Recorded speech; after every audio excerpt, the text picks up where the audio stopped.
Hey guys, tonight we step quietly into medieval Europe. A world where rumours spread faster than plague, your neighbours judged you constantly, and people treated suspicion like a competitive hobby. So before you get comfortable, take a moment, like the video and subscribe, but only if you genuinely enjoy what I do here.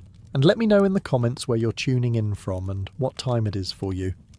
It's always fascinating to see who's joining us from around the world. Now dim the lights, maybe turn on a fan for that soft background hum, and let's ease into tonight's journey together. You stand in the middle of the village square, trying very hard not to panic, while a priest blesses a glowing piece of iron beside you. This is already going worse than your morning usually does. The crowd surrounding you smells faintly of smoke, wet wool, stale ale, and animals that absolutely should not be standing this close to legal proceedings. Somewhere nearby, a goat screams like it also disagrees with the justice system. A baby cries. An old woman mutters prayers while openly staring at you with the excitement of someone attending medieval reality television. And directly in front of you sits the iron, orange-red, hissing softly in the cold air. According to the local court, this is how truth is discovered. You have been accused of stealing a silver cup from a merchant. There is no evidence, of course. Medieval Europe rarely concerns itself with evidence when panic, gossip, and public suspicion are available completely free of charge. But the priest explains the ordeal calmly. God knows whether you are guilty. God controls fire. Therefore, if you are innocent, God will protect your hand. If you are guilty, your burns will heal badly. Which honestly feels less like justice and more like an extremely dangerous cooking experiment supervised by theology majors. The villagers nod seriously as though this explanation clears everything up. You glance around the square, hoping somebody might object to the obvious flaws here. But everyone appears completely comfortable with the idea that the creator of the universe is about to personally involve himself in a dispute over tableware. The priest finishes his Latin prayers. You step forward. The iron is placed into your hands. Pain instantly shoots through your body so violently that for one beautiful moment, you briefly forget your own name, your family history, and possibly several commandments. Every instinct inside you screams to throw the iron directly into the nearest pond. But you cannot. Dropping it looks guilty. Everything looks guilty in medieval Europe. Sweating too much looks guilty. Stuttering looks guilty. Looking nervous while holding burning metal somehow also looks guilty. At this point, blinking suspiciously could probably lead to another trial entirely. You stagger forward carrying the iron the required number of steps, while villagers watch in complete silence. Somewhere in the crowd, a man named Thomas is definitely whispering, "See? I told you he looked dishonest. Thomas has hated you since the chicken incident 3 years ago." Finally, the priest wraps your burned hand in cloth. Now comes the waiting. In several days, officials will inspect the wound. If it heals cleanly, you are innocent. If it becomes infected, congratulations on your guilt.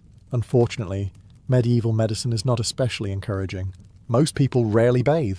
Surgeons often share tools with barbers, and somewhere nearby, a doctor is confidently treating illness by draining blood from someone who merely coughed aggressively near a cabbage. Still, everyone around you genuinely believes this works. The priest looks solemn. The villagers whisper prayers. The local lord watches carefully from his chair while eating roasted meat with his hands. Because in this world, truth is not discovered through investigation. Truth is discovered by seeing whether your hand rots quickly enough. If carrying a burning piece of iron sounded unpleasant, medieval courts had another option prepared for you. Boiling water. Because apparently someone looked at soup preparation and thought, yes, this could also solve criminal investigations. You stand inside a cold stone church, while a large cauldron bubbles over an open fire nearby. Steam fills the room. Priests whisper prayers. Villagers crowd together behind wooden barriers, waiting to see whether God plans to boil your skin off today. The accusation this time is more serious. A local farmer claims you stole coins from his home during a feast. Conveniently, he has no proof whatsoever beyond a suspicious feeling, and the fact that you once argued with him about pigs. This is considered more than enough evidence to proceed directly towards scalding temperatures. The priest explains the ordeal calmly, as if discussing weather. You must place your hand into the boiling water and retrieve a small stone from the bottom of the cauldron. If your wounds heal well afterward, God has declared you innocent. If the burns become infected, blister badly, or fail to heal properly, you are guilty. Again, this system relies heavily on medieval medicine not being medieval medicine. You stare into the boiling water while trying not to imagine your own skin separating from your body like poorly cooked poultry. Around you, villagers murmur nervously. Some make the sign of the cross. Others already look convinced of your guilt simply because you appear terrified, which feels unfair. Most people would look terrified before voluntarily reaching into boiling water. Even innocent people tend to prefer not being turned into stew ingredients. The priest finishes his prayer. You kneel beside the cauldron. The heat alone feels unbearable. Your face stings from the steam. Sweat rolls down your neck despite the freezing weather outside. Somewhere in the back of the church, a child is crying while his mother whispers that God always protects the innocent. Very comforting. You lower your hand slowly toward the water. Then comes the pain, immediate, violent, all-consuming. You desperately search the bottom of the cauldron while every survival instinct inside your body screams that this entire civilization has lost its mind. Finally, your fingers touch the stone. You pull it free and collapse backward, clutching your arm while priests wrap the burns carefully in cloth. Now comes the waiting. Several days later, officials will inspect the wound and decide whether heaven personally approved your performance, which means your fate now depends entirely on infection rates inside a medieval village where people regularly throw chamber pots into the street and consider onions a reasonable medical treatment. If medieval people thought boiling water could reveal truth, they also believed cold water had opinions. Strong opinions. You are led to the edge of a freezing river just outside the village at sunrise. Mist hangs low over the water. The air smells damp and bitter. Villagers gather along the muddy banks, whispering excitedly, while trying not to slip directly into the trial themselves. The accusation against you this time is darker. Someone claims you made a pact with evil forces after several cows became sick near your property, which is unfortunate because medieval livestock died constantly. Entire animals could collapse because of disease, poor feeding, bad weather, or simply deciding life on a medieval farm was no longer worth continuing. But reason is not especially popular here today. The priest explains the ordeal while two men tie ropes around your waist. Since water is holy, he says, it will reject guilty people. If you float, you are guilty. If you sink, you are innocent. You stare at him silently for a moment, waiting for the rest of the explanation. There is no rest of the explanation. That is the whole system. So your legal defence now depends entirely on basic buoyancy. The villagers nod seriously as though this sounds perfectly scientific. Somewhere behind you, an old man mutters that water never lies, which is a fascinating statement, considering people drown in it constantly. You glance at the river, dark, freezing, moving quickly, and suddenly you realise the truly impressive part of medieval justice is not the cruelty, it is the confidence. Nobody here seems remotely concerned that this process may contain one or two small flaws. The priest raises a cross. Prayers are spoken, then you are lowered into the water. The cold hits like a hammer. Your entire body locks instantly. You gasp violently while the river soaks through your clothes and drags at your legs. The ropes tighten around your chest as villagers lean forward trying to determine whether God personally approves of your floating position. For several horrifying seconds you hover awkwardly near the surface. Murmurs spread through the crowd. Floating looks suspicious. Sinking looks innocent. Unfortunately, sinking also looks extremely fatal. You kick desperately while icy water floods your ears. Somewhere nearby, a woman whispers that guilty souls are always rejected by holy water. Meanwhile, you are mostly focused on not dying in front of people named things like Ethelred and Bartholomew. Finally, the men yank you back toward shore coughing violently, while priests debate the results. Because in medieval Europe, your innocence is determined not through evidence, witnesses, or rational investigation, but through whether a river finds you personally offensive. You sit inside a crowded church staring nervously at a piece of bread. Not an especially threatening piece of bread. No spikes, no poison, no glowing runes carved into it by mysterious monks. Just dry bread and cheese sitting on a wooden plate, and yet everyone around you is treating it like a loaded weapon. Welcome to the cornered ordeal, one of medieval England's stranger methods for detecting lies. The logic behind it is simple. If you are innocent, God will allow you to swallow the blessed food safely. If you are guilty, your throat will tighten, you will choke, and heaven itself will expose your crime in front of the village. Essentially, Medieval courts accidentally invented stress eating as a legal procedure. The priest blesses the bread carefully while you stand before the altar trying not to sweat too visibly. Unfortunately, sweating already makes you look suspicious. Everything does. The accusation this time is theft. A wealthy merchant claims you stole silver coins from his chest during a feast. Conveniently, half the village attended the feast. Everyone was drunk by sunset, and nobody actually saw anything. But you once argued with the merchant over grain prices, which, in medieval logic, practically makes you the criminal mastermind of the century. The church is silent now. Villagers watch closely, while candles flicker against the stone walls. Somewhere in the back, someone coughs dramatically, like they already expect your public choking to begin shortly. The priest hands you the bread. It feels impossibly dry. You try to swallow calmly, but the pressure is overwhelming. Every eye in the church remains fixed on your throat. Even the merchant is leaning forward with the excitement of a man attending live entertainment. You take the first bite. Immediately your mouth turns dry as dust. Your heart pounds. Your tongue sticks awkwardly to the roof of your mouth. You chew carefully, while trying not to imagine yourself choking to death over what is essentially medieval communion anxiety. A small cough escapes your throat. The villagers gasp softly. Wonderful. Now you are coughing in a silent church while holding cursed cheese under the direct supervision of God. You force yourself to swallow, painfully, slowly. The bread finally slides down your throat while the priest studies your face with terrifying seriousness. For several long seconds nobody speaks. Then whispers ripple through the crowd. Some think you passed. Others think the cough looked suspicious. Because in medieval Europe, even eating lunch could accidentally become a criminal investigation. Sometimes medieval courts looked at complicated legal disputes and decided the best solution was simple. Let the two angry men hit each other with weapons until God sorted it out. This was called trial by combat, and somehow it remained an accepted legal practice for centuries. You stand now in an open field outside the town, surrounded by shouting villagers. Mud sticks to your boots. Rain drizzles lightly from grey skies. Across from you stands the man accusing you of lying.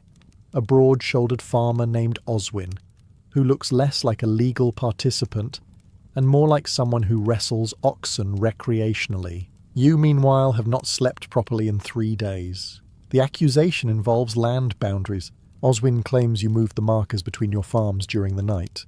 You insist you did not. Modern courts might examine documents. Medieval courts hand both of you shields. A priest steps between you and raises a cross toward the crowd. God will grant victory to the truthful man, he announces solemnly. The villagers nod seriously, because apparently the creator of the universe now spends his afternoons refereeing property disputes in muddy fields. You grip your weapon nervously while Oswin cracks his neck with deeply concerning confidence. Somewhere nearby, a blacksmith is already taking bets.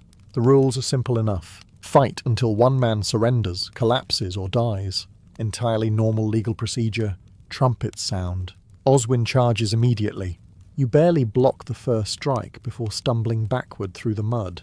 The crowd erupts with excitement. Someone yells that your defense looks guilty, which feels unfair considering you are mostly focused on not getting your skull separated from your body. The fight drags on brutally. Your arms ache. Your lungs burn. Mud splashes into your face every time you fall. Oswin swings like a man personally chosen by divine forces to end arguments with violence.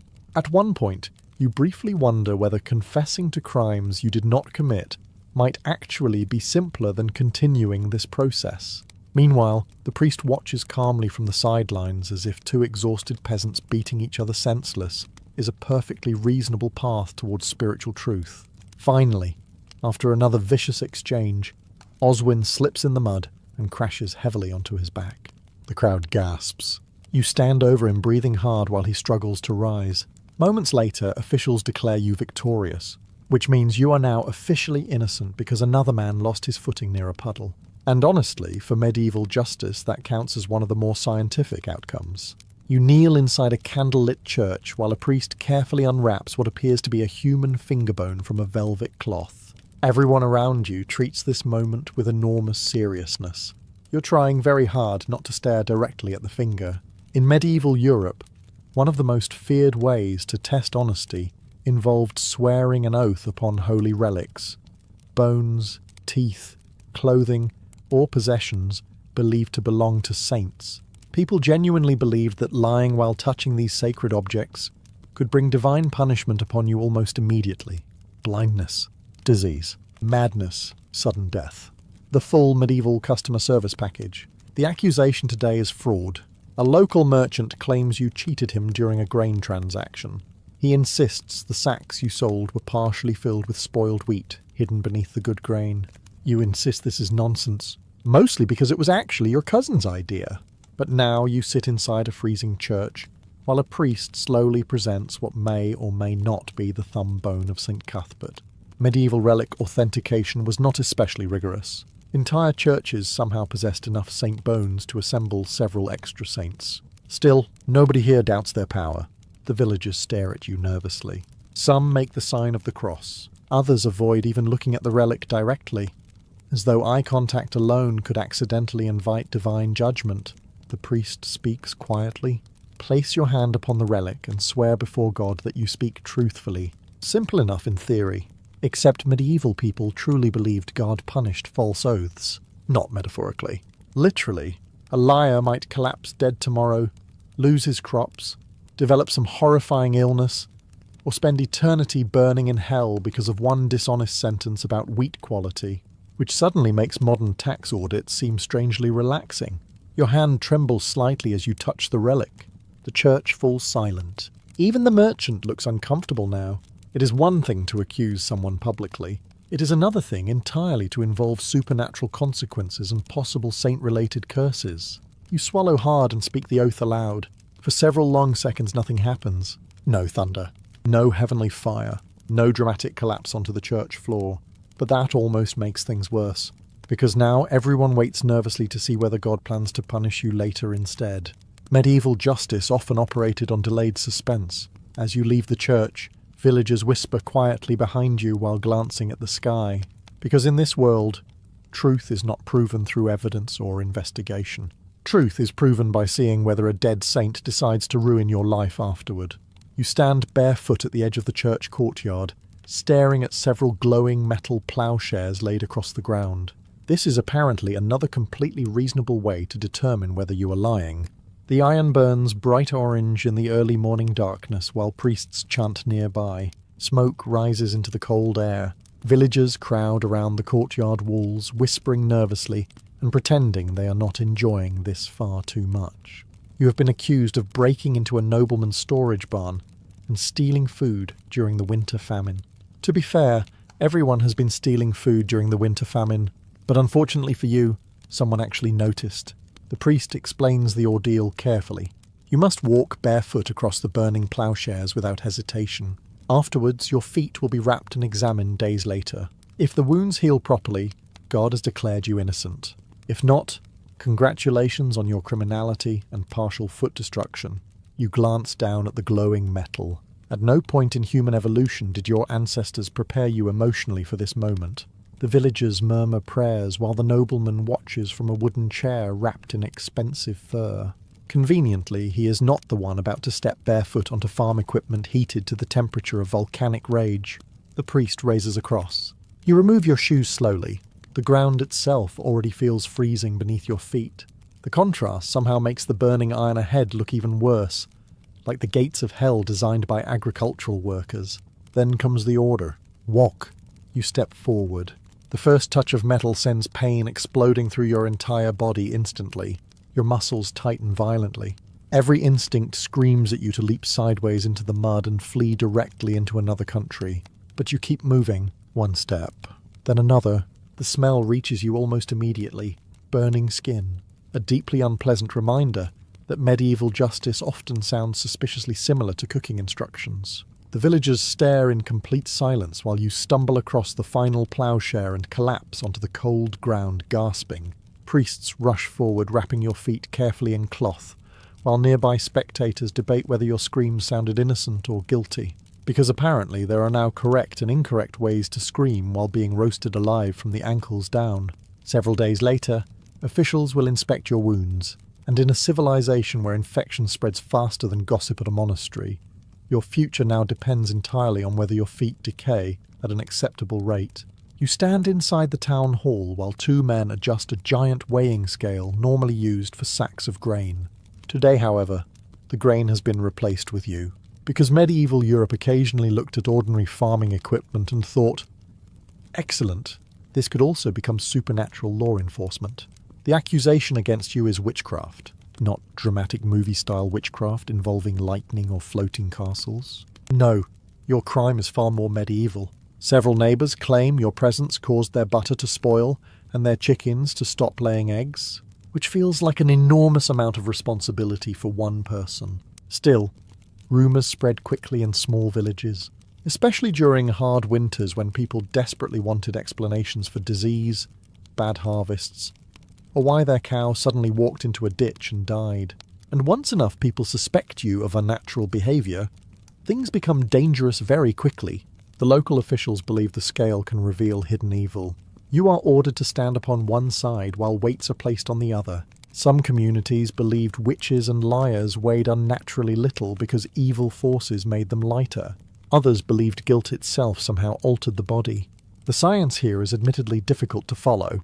Even the villagers seem slightly confused, though none of them want to admit it publicly. Medieval people respected confidence above almost everything else. If a priest announced that honesty could be measured through onions, half the village would probably begin distrusting vegetables by sunset. You climb carefully onto the wooden platform. The scale creaks loudly beneath your weight. Villagers lean forward nervously. A woman near the front clutches a cross while staring at you as though you may begin levitating at any moment. Honestly, after everything else medieval courts have tried, levitation would almost feel refreshingly efficient. Weights are added slowly.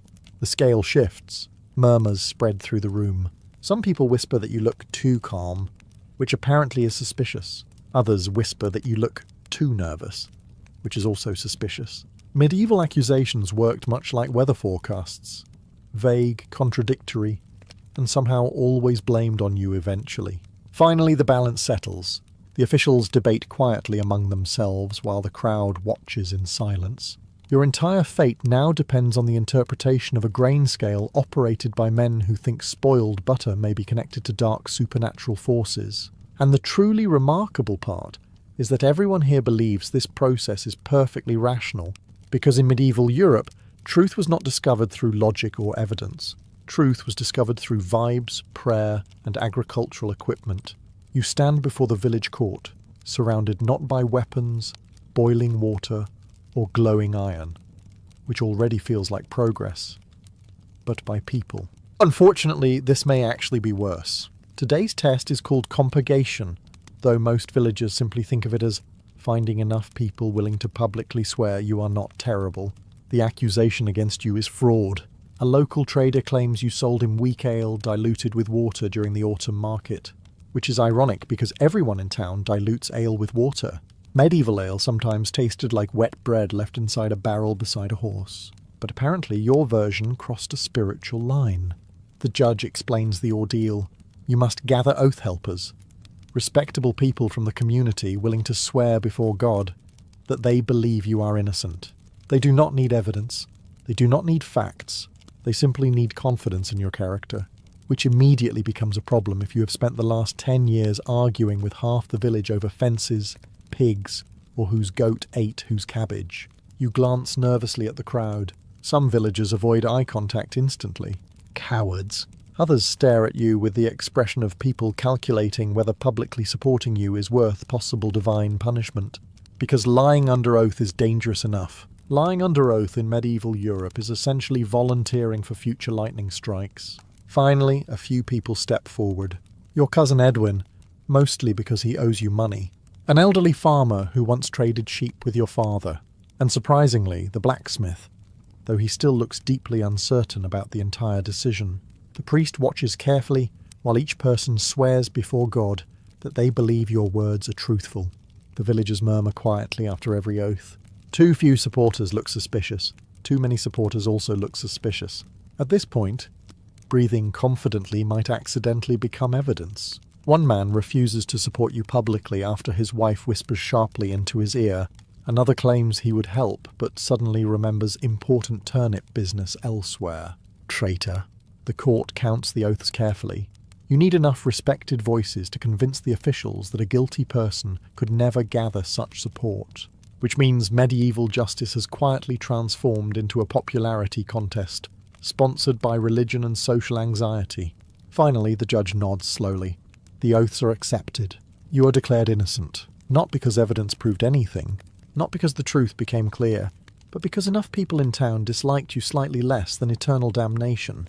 You sit alone inside a dark church, while a single candle burns on the table in front of you, which would feel peaceful in almost any other century. Unfortunately, in medieval Europe, even candlelight can accuse you of crimes. The room smells of wax, smoke, and damp stone. Rain taps softly against the windows, while several priests watch you with expressions so serious you would think the fate of Christendom depended entirely on your posture. The accusation this time is arson. A storage shed burned down near the edge of the village 2 nights ago, and since you argued publicly with the owner last month, suspicion has settled onto you like wet wool. There is no evidence, naturally, just gossip. Medieval society runs almost entirely on gossip. The priest explains the ordeal quietly. You must answer questions while sitting before the blessed candle. If the flame flickers violently, sputters strangely, or extinguishes itself during your testimony, it may reveal divine disapproval. You stare at the candle for several seconds. That is apparently the entire method. To be fair, medieval people lived in a world where almost everything felt supernatural. Storms destroyed crops. Disease appeared without warning. Entire families vanished during winters. When life constantly feels mysterious and terrifying, even candle flames begin looking suspiciously judgmental. The questioning begins. Did you threaten the owner of the shed? You answer carefully. The candle flickers slightly. Several villagers gasp. Wonderful. A cold draught slips beneath the church door, but nobody seems interested in blaming the wind. Superstition is far more exciting. The priest narrows his eyes. Were you near the shed on the night of the fire? You hesitate for half a second, trying to remember. The candle trembles again. Now the crowd is whispering openly. At this point, the flame could probably explode because of basic air circulation, and someone would immediately accuse you of summoning demons. Sweat rolls down your neck while you continue answering questions. The room feels unbearably silent except for the crackling candle and occasional thunder outside. Then suddenly the flame bends sharply sideways. A woman near the back mutters a prayer. Another villager makes the sign of the cross. Meanwhile, you are sitting there realizing your legal future now depends entirely on medieval indoor ventilation. Finally, after what feels like hours, the questioning ends. The priests debate quietly while the candle burns calmly again, having apparently completed its dramatic performance. Because in medieval Europe, truth was not uncovered through investigation or logic. Truth was discovered by aggressively overanalyzing household lighting.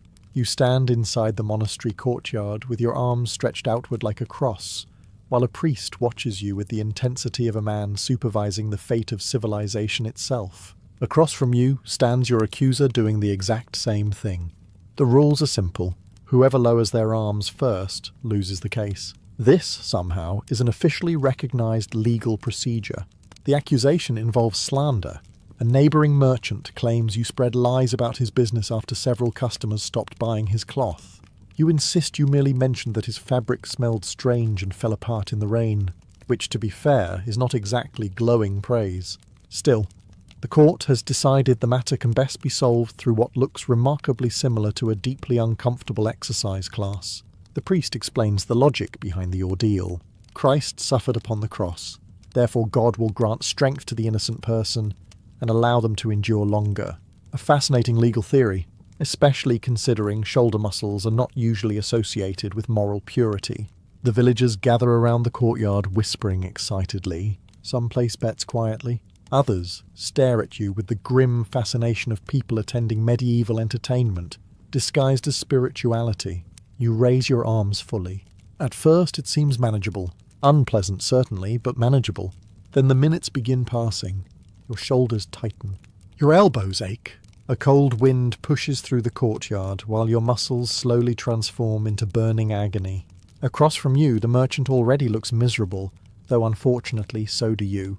The priest continues praying calmly, while both of you tremble like exhausted scarecrows. Somewhere nearby, a monk coughs loudly. Another appears completely asleep against the wall. which honestly feels like the healthiest response to this entire event. 10 more minutes pass. Pain now shoots through your arms constantly. Your fingers twitch uncontrollably. Sweat drips down your forehead despite the cold weather. The merchant groans. The villagers murmur excitedly. One woman whispers that your shaking looks guilty, which is deeply unfair considering your shoulders are currently experiencing spiritual collapse. You try focusing on breathing, on surviving, on not accidentally becoming the first person in history to lose a legal dispute because of arm cramps. Then suddenly the merchant's right arm drops. The crowd erupts instantly. The priest raises his hands dramatically, while officials declare divine judgment has been revealed. You are innocent. Not because evidence cleared your name, not because witnesses proved anything, but because another man became tired slightly faster than you did, which means medieval justice has now fully evolved into competitive suffering. You sit across from a priest inside a tiny candlelit chamber, while he asks you an extremely unsettling question. What have you been dreaming about? You blink at him in confusion, because you expected accusations, perhaps torture, maybe another aggressively religious interaction with fire. But apparently, medieval justice has now entered your subconscious. The accusation against you is theft. A wealthy widow claims her jewellery disappeared shortly after you visited her estate. No witnesses exist. No evidence has been found. But unfortunately for you, she also claims you looked uneasy. In medieval Europe, appearing uneasy after being accused of theft was practically a confession. The priest leans closer. Have you suffered nightmares lately? You hesitate.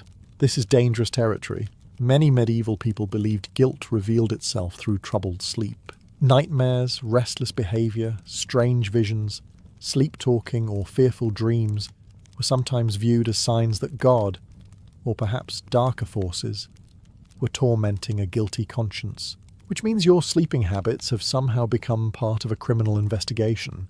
You explain carefully that you slept poorly last night. A mistake. The priest immediately narrows his eyes.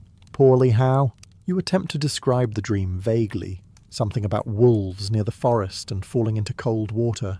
The priest crosses himself. Excellent. Now the wolves are spiritually involved. Outside the chamber, villagers whisper nervously while waiting for updates. Medieval communities loved dream interpretation, because dreams felt mysterious and frightening already. Most people slept in cold rooms beside family members, animals, insects, and occasionally chickens with deeply concerning nighttime opinions. Everyone had nightmares constantly. Disease killed children overnight. Wars erupted suddenly.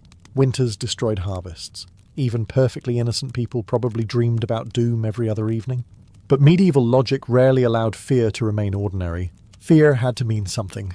The questioning continues. Did the wolves speak?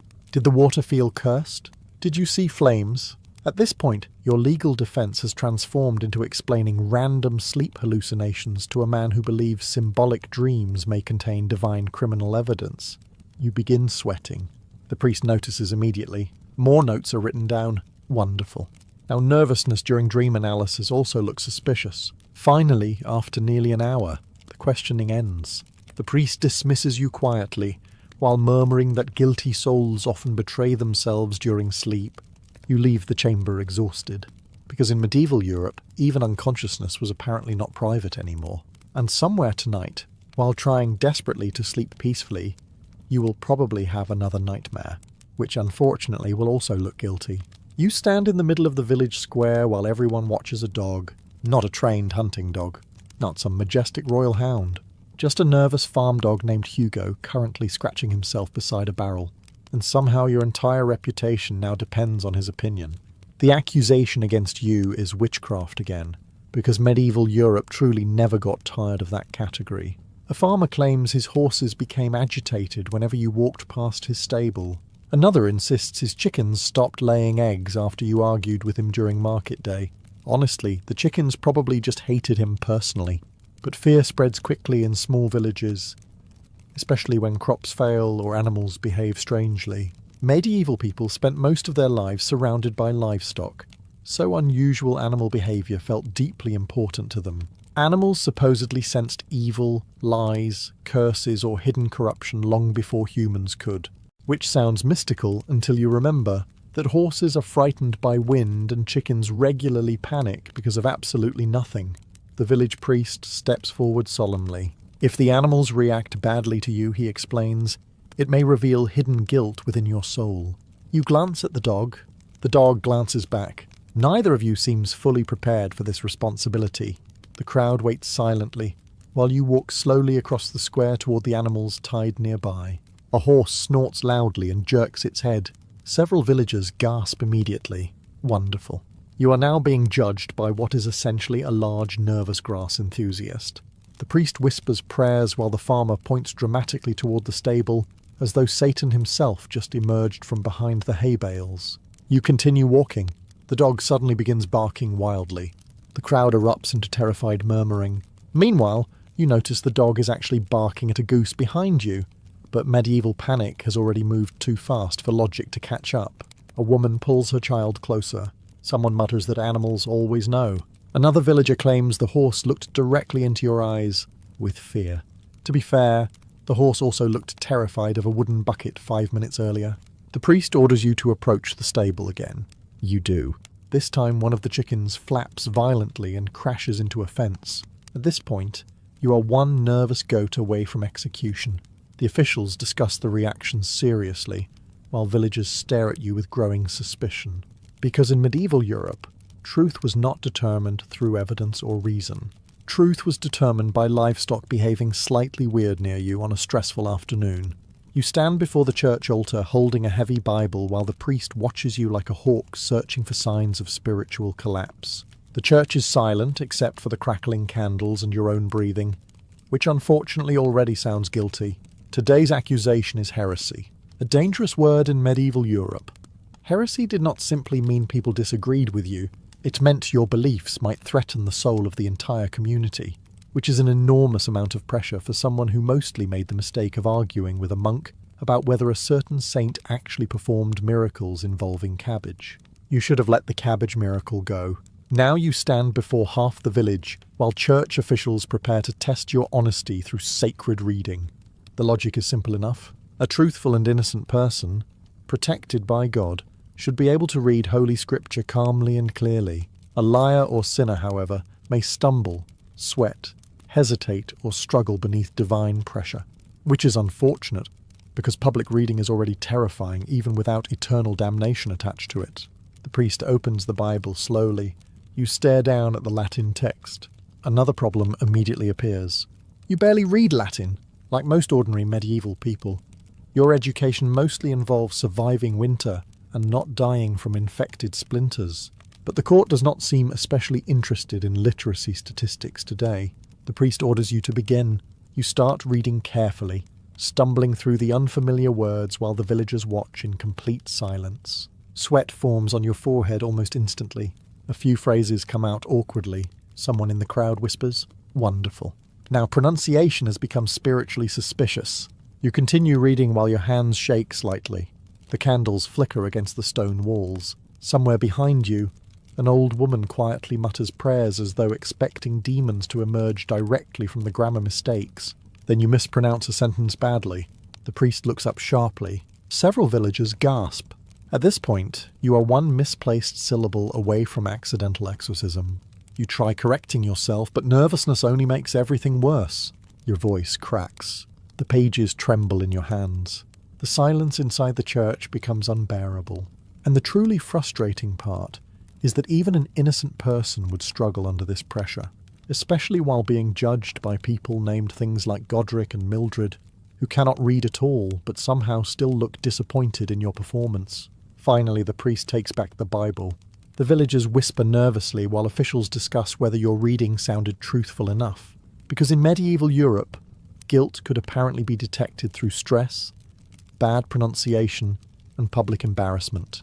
You sit alone inside a cold stone chamber, staring at the table in front of you, while two priests and a local official wait patiently for you to confess. No glowing iron this time, no boiling water, no barking dogs or nervous chickens, just silence. And honestly, somehow this feels worse. The accusation against you has grown larger over the past weeks.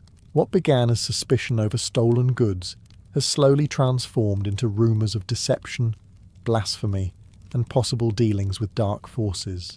Medieval accusations had a tendency to expand the way mould spreads across forgotten bread. Quietly. Aggressively. You look exhausted because you are exhausted. For days you have endured ordeals, questioning, public suspicion, religious ceremonies, and the crushing pressure of knowing that almost anything you say, do, or dream about can suddenly become evidence. You understand the real purpose now. The trials were never only about discovering truth. They were about breaking you. The priest folds his hands calmly. "Confess," he says softly. God already knows. That sentence hangs heavily in the room, because medieval people truly believed hidden sins poisoned the soul. Confession was not merely legal surrender, it was spiritual survival. To confess meant possible mercy. To continue denying guilt meant risking punishment in both this world and the next. Outside the chamber, rain taps against the monastery walls. Somewhere distant, church bells echo across the village. You realise everyone already expects a confession eventually. The villagers, the priests, the officials, even your neighbours. After all, innocent people do not survive this much suspicion without eventually looking guilty. Weeks of fear and exhaustion wear down anyone. You have barely slept. Your hands still ache from earlier ordeals. Every conversation feels dangerous. At some point, even innocence begins sounding unconvincing. The official leans forward. "If you confess now," he says, "the court may show mercy." May, a wonderfully medieval word. You stare at the candle burning on the table between you all. Its flame moves slightly in the draught while shadows crawl along the stone walls. And suddenly you understand why so many people confess to crimes they never committed. Not because the ordeals proved anything, not because truth became clear, but because endless fear eventually crushes the mind itself. The silence stretches. The priests wait. The rain continues outside. And somewhere deep inside, you begin wondering whether confessing might finally allow this nightmare to end. Which, in the end, was often the real medieval lie detector. The plague had arrived long before you understood what it truly meant. At first it was only whispers drifting down trade roads from distant towns, sailors dying in ports, entire households nailed shut, priests speaking in quieter voices than usual, which was never a promising sign. Medieval priests normally sounded very confident about everything, especially suffering. Then one morning the baker did not open his shutters. 2 days later neither did the blacksmith. By the end of the month the village smelled faintly of smoke, wet straw, sickness, and fear. A combination no medieval perfume merchant ever dared to bottle. Though honestly, it would have been more accurate than most of their products. And yet somehow, despite the world collapsing around you, the cows still needed milking. That was the strange part about the Black Death. Death itself moved unpredictably, but dairy work remained aggressively consistent. A cow did not care that half the village had died this season.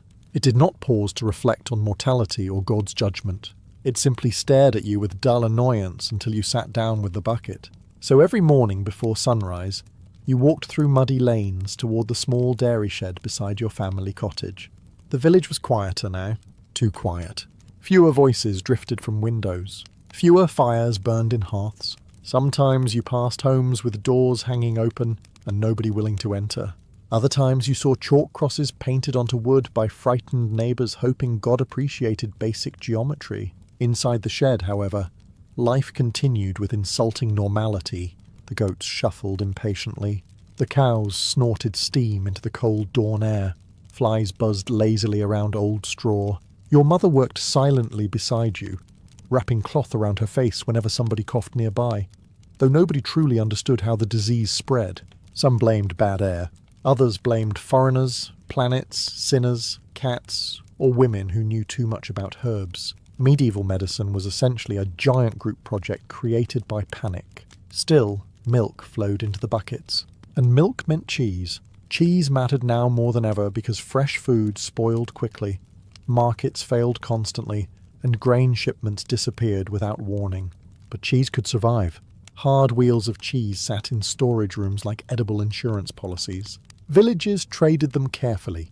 Families guarded them fiercely. A good cheese wheel during the plague could make you richer than common sense. Besides, cheese was one of the few things still holding the village together. People no longer trusted crowds, priests, or even neighbours. but they still trusted the old woman who sold goat cheese near the well, which during the Black Death honestly counted as social stability. By autumn, the village market no longer sounded like a market. It sounded like survivors pretending. You arrived before sunrise with 2 small cheese wheels strapped to a handcart your father once used for firewood. One wheel was goat cheese, hard and salty. The other was softer cow cheese wrapped carefully in cloth to keep the flies away. Not that flies respected cloth very much. Flies during the plague seemed unusually confident. Entire civilizations were collapsing, and somehow the insects behaved like landlords. The road into town felt emptier than it had a year ago. Farms stood abandoned behind crooked fences. Some fields had gone yellow from neglect because there simply were not enough hands left to harvest them. Others had been taken over by wandering sheep, who now enjoyed more property rights than most peasants. And yet the market still opened, because people still needed food. The square itself looked tired. Fewer stalls stood beneath the wooden awnings now. The fish seller was gone. So was the wine merchant. A cloth trader sat alone beside folded fabric no one could afford anymore. Even the thieves seemed less enthusiastic these days. Hard to maintain morale in the robbery profession when half your customers are already dead. But the cheese sellers remained. Always the cheese sellers. Your mother once explained why. Meat spoiled quickly. Bread depended too heavily on grain deliveries. But cheese lasted. Properly aged wheels could survive weeks or months if stored carefully. During uncertain times, people trusted food that did not immediately rot into a science experiment. So villagers still gathered cautiously around dairy stalls, though nobody stood too close anymore. Everyone watched everyone else. A cough could empty half the square within seconds. You noticed strange habits forming among the people. Buyers held herbs against their noses to clean the air. Some carried tiny crosses made of wood or iron. Others avoided touching coins directly, dropping them onto tables as if money itself had become cursed, which, to be fair, medieval taxes had already strongly suggested. An old monk approached your stall near midday. He studied the cheese carefully before speaking. "Still making this during all this?" he asked quietly. You looked around the market square, at the tired faces, the nervous eyes, the carts carrying bodies toward burial pits outside town. Then you shrugged. "The cows did not stop," you answered. The monk actually laughed at that. A short, exhausted laugh from a man who probably had not laughed in months. And for a brief moment, standing there beside 2 wheels of cheese while plague smoke drifted across the rooftops, the world almost felt normal again. Almost. The church bells rang so often now that nobody counted anymore. At first each bell had meaning. 1 death, then 3, then entire households. Eventually the ringing became part of the village atmosphere, like rain or barking dogs. You could be halfway through turning a cheese wheel and suddenly hear another slow bell rolling across the hills. Someone else gone. You no longer asked who. Instead, you focused on the cheese cellar beneath your uncle's barn. The cellar had become one of the most important places in the village, not because it was beautiful. It smelled strongly of damp stone, mould, sour milk and old straw. But down there, hidden beneath the earth, rows of aging cheese rested quietly on wooden shelves, while the world above descended into terror. Hard cheeses matured in darkness while humanity emotionally unravelled upstairs. A strangely efficient arrangement. You carried fresh wheels into the cellar every few days with your cousin Thomas. He spoke less lately. Everyone did. Conversations had become shorter during the plague. People no longer wasted energy discussing dreams or politics when there was a decent chance one of you would be buried by Thursday. Still, Thomas cared deeply about the cheese. "Turn them carefully," he muttered while inspecting a shelf. "The moisture's wrong on this side." You obeyed immediately because nobody argued with the person guarding the winter food supply. Medieval villages did not need economists to explain priorities. The cheese man automatically became important. Candles flickered against the stone walls as you worked. Some wheels were coated in wax. Others were rubbed with salt or herbs to preserve them longer. Every family had small tricks passed down across generations. Tiny dairy secrets treated with greater protection than royal treasure, because treasure could not feed you in January. Meanwhile, above ground, the village continued shrinking. One afternoon you emerged from the cellar and saw smoke rising near the edge of town. Another cottage being burned after the occupants died. People feared the sickness clung to blankets, walls, clothing, even spoons. Entire homes vanished into ash, while nervous villagers crossed themselves from a distance. But that evening, despite everything, families still gathered around tables. And they still ate cheese. Soft cheese with onions, hard cheese with dark bread, goat cheese crumbled into stew, children chewing tiny scraps while adults pretended not to notice how little food remained for winter. The plague had taken neighbours, priests, workers and friends, but somehow dairy traditions survived. Maybe because they had to, or maybe because when the world starts collapsing around you, people cling desperately to ordinary things. A warm fire, a familiar smell. The taste of salted cheese made exactly the same way your grandfather remembered before any plague ships ever touched Europe.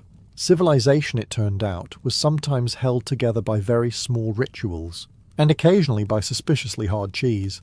By winter, nearly everyone in the village knew the widow Agnes would survive. Not because she was strong, not because she was lucky, but because she owned 6 cows. In plague years, this counted as an excellent survival strategy. Her husband had died during the first wave of sickness in spring, buried quickly beside the chapel with half the village watching from a suspicious distance. No touching, no comforting embrace. Just tired faces and cold wind while the priest hurried through prayers like a man trying to outrun God himself. But Agnes stayed, and every morning before dawn, smoke still rose from her dairy shed. You visited her farm with your mother after the first heavy snowfall. The roads were quieter now, buried beneath frozen mud and dirty ice. Even the crows seemed exhausted. A thin layer of frost covered abandoned carts near the edge of town, where owners had either died or wisely decided they no longer wished to participate in medieval civilization. Agnes greeted you holding a wooden bucket under one arm. "You're late," she said. Not hello. Not good morning. Just immediate disappointment. A true dairy farmer. Inside the shed, warmth hit your face instantly. The cows shifted lazily in their stalls while steam rose from their bodies into the cold air. Agnes worked with calm precision, milking without wasted movement. Outside, Europe was experiencing one of the greatest disasters in human history. Inside, dairy production continued like an angry sacred ritual. She had become important to the village now. Widows usually occupied a fragile place in medieval society, but plague years changed old rules quickly. Agnes controlled milk, butter and cheese. That made her valuable enough that even local officials suddenly treated her with respect. Funny how fast society discovers progressive ideas when starvation enters the conversation. While your mother inspected the cheese shelves, Agnes handed you a fresh piece wrapped in cloth. "Eat," she ordered. The cheese was sharp, salty, and richer than most food you had tasted in months. Real winter cheese, made from cows fed carefully through autumn before the cold settled over the land. "You still trade at the market?" you asked. "When it opens." "And if it stops?" Agnes shrugged. "Then people come here. Simple as that. Because no matter how frightened people became, they still needed food. They still carried eggs, firewood, candles or scraps of cloth to exchange for cheese. Plague or no plague, the old systems adapted. Trade became smaller, quieter, more desperate. But it survived. As you prepared to leave, church bells echoed faintly across the snowy fields again. Another burial. Agnes listened for a moment before returning to her work. "The dead keep leaving," she muttered, reaching for another bucket. Then she glanced toward the cows. But these idiots still need milking. Even during the Black Death, somebody still wanted taxes. This was perhaps the most impressive achievement of medieval governments. Half the countryside was dead. Trade routes had collapsed. Priests were dying faster than they could replace them. Entire villages vanished from maps. Yet somehow, like immortal parasites blessed directly by administrative demons, tax collectors continued appearing exactly on schedule. One arrived in your village near the end of winter. You saw him entering through the muddy road beside the chapel, riding a tired horse that looked emotionally defeated by Europe. 2 guards followed behind him carrying spears and expressions suggesting they had not enjoyed this assignment very much. Reasonable. Walking into plague villages for money was not a profession filled with long-term career planning. The tax collector wore a dark wool cloak, scented heavily with herbs and vinegar, to protect himself from disease. Medieval medicine had become a strange mix of prayer, panic, and soup ingredients. Some people carried flowers, others burned incense. One man in the next village reportedly rubbed onions on his beard for protection. He died anyway, but historians must admire the commitment. The collector gathered surviving villagers near the square and announced new grain and dairy levies from the local lord. Fewer workers meant lower harvests, which apparently meant peasants should pay more. Medieval economics often operated like a practical joke written by Satan. A tired silence followed the announcement. Nobody shouted, nobody protested. People simply stared at him with hollow eyes, while burial smoke drifted behind the church tower. Finally, old Agnes stepped forward from the crowd. "The grain stores are half empty," she said calmly, "and half the cows are dead." The collector adjusted his gloves nervously. "The Lord still requires payment. Then perhaps the Lord should milk the cows himself." A dangerous sentence. Several villagers lowered their heads immediately. Even the guards shifted awkwardly. But the collector said nothing because, truthfully, everyone knew she was right. Without dairy farmers, villages starved. Cheese had become one of the few stable foods left. Armies could not eat silver coins. Children could not survive on official documents stamped with wax seals. So compromises quietly emerged. Some families paid taxes with cheese wheels instead of coin. Hard cheeses travelled well and lasted months, making them valuable during uncertain times. Your family surrendered 2 aging wheels from the cellar, while your mother muttered curses under her breath, strong enough to concern nearby saints. The collector inspected them carefully before nodding approval. For a brief moment, the fate of your family rested entirely on whether a stranger liked the smell of your cheese. Civilization truly is a magnificent system. That evening, the village gathered around fires, discussing the visit in bitter whispers. Outside, snow melted slowly across empty fields. Inside homes, cheese was sliced carefully thinner than before. Spring returned slowly, like a nervous guest unsure whether the house was still standing. The snow melted into thick mud. Dead grass pushed through frozen earth. Carts began moving again along the roads, though fewer than before. Much fewer. Some carried grain, others carried salt or cloth. A suspicious number carried corpses, and one carried cheese. You first saw the travelling cheesemonger arriving near midday beside the old Roman road. His wagon leaned heavily to one side, pulled by a horse old enough to remember better centuries. Small wheels of cheese hung beneath a patched canvas cover, while tiny bells clinked softly with every bump in the road. The man himself looked thin but cheerful, which during the plague immediately made everyone suspicious. Healthy optimism had become deeply unnatural. Villagers gathered cautiously around his wagon while maintaining the new habit of standing several feet apart. The cheesemonger greeted people loudly, as though enthusiasm alone could defeat disease. "Best mountain cheese in 3 kingdoms," he announced. Someone muttered, "2 of those kingdoms barely exist anymore." Fair point. Still, people approached, because travellers brought news, and salt, and sometimes hope. The cheesemonger traded hard sheep cheese from northern hills, smoked cheeses wrapped in herbs, and soft white rounds packed carefully in straw. Many villagers had not seen such variety in years. Before the plague, markets connected distant regions regularly. Now every unfamiliar cheese felt almost exotic, like some mysterious foreign luxury from lands where people still bathed occasionally. Your mother traded butter and 2 small goat cheeses for a wedge of aged mountain cheese tougher than oak wood. "Good for travel," the merchant explained proudly, while cutting slices with a knife worn nearly smooth. "Lasts forever. You tasted a piece." It felt like chewing on salted medieval furniture. But honestly, after months of turnips and thin stew, nobody complained. As the afternoon continued, villagers crowded closer to hear the merchant's stories. Entire cities emptied by plague, monasteries abandoned, fields left untouched because there were no workers alive to harvest them. In one town, he claimed, wolves wandered directly through the streets at night. Nobody laughed.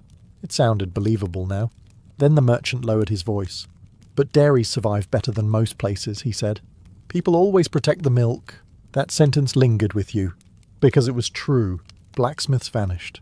Taverns closed. Lords fled to distant estates. Yet somehow, across villages shattered by plague, people still guarded cows, goats, and cheese sellers with desperate determination. Milk meant survival. Cheese meant winter food, and food meant tomorrow. As evening approached, the cheesemonger climbed back onto his wagon and disappeared down the muddy road toward the next frightened village. The bells beneath his cheeses jingled softly behind him. a strange little sound of civilization still refusing to die. The monastery survived longer than most places. Not comfortably, not peacefully, but it survived.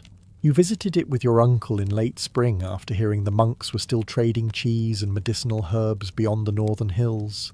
The journey took half a day along muddy roads lined with abandoned farms. Empty cottages leaned crooked beside overgrown fields, while broken fences disappeared beneath weeds. Europe itself looked tired now, as though the continent had stopped shaving and given up emotionally.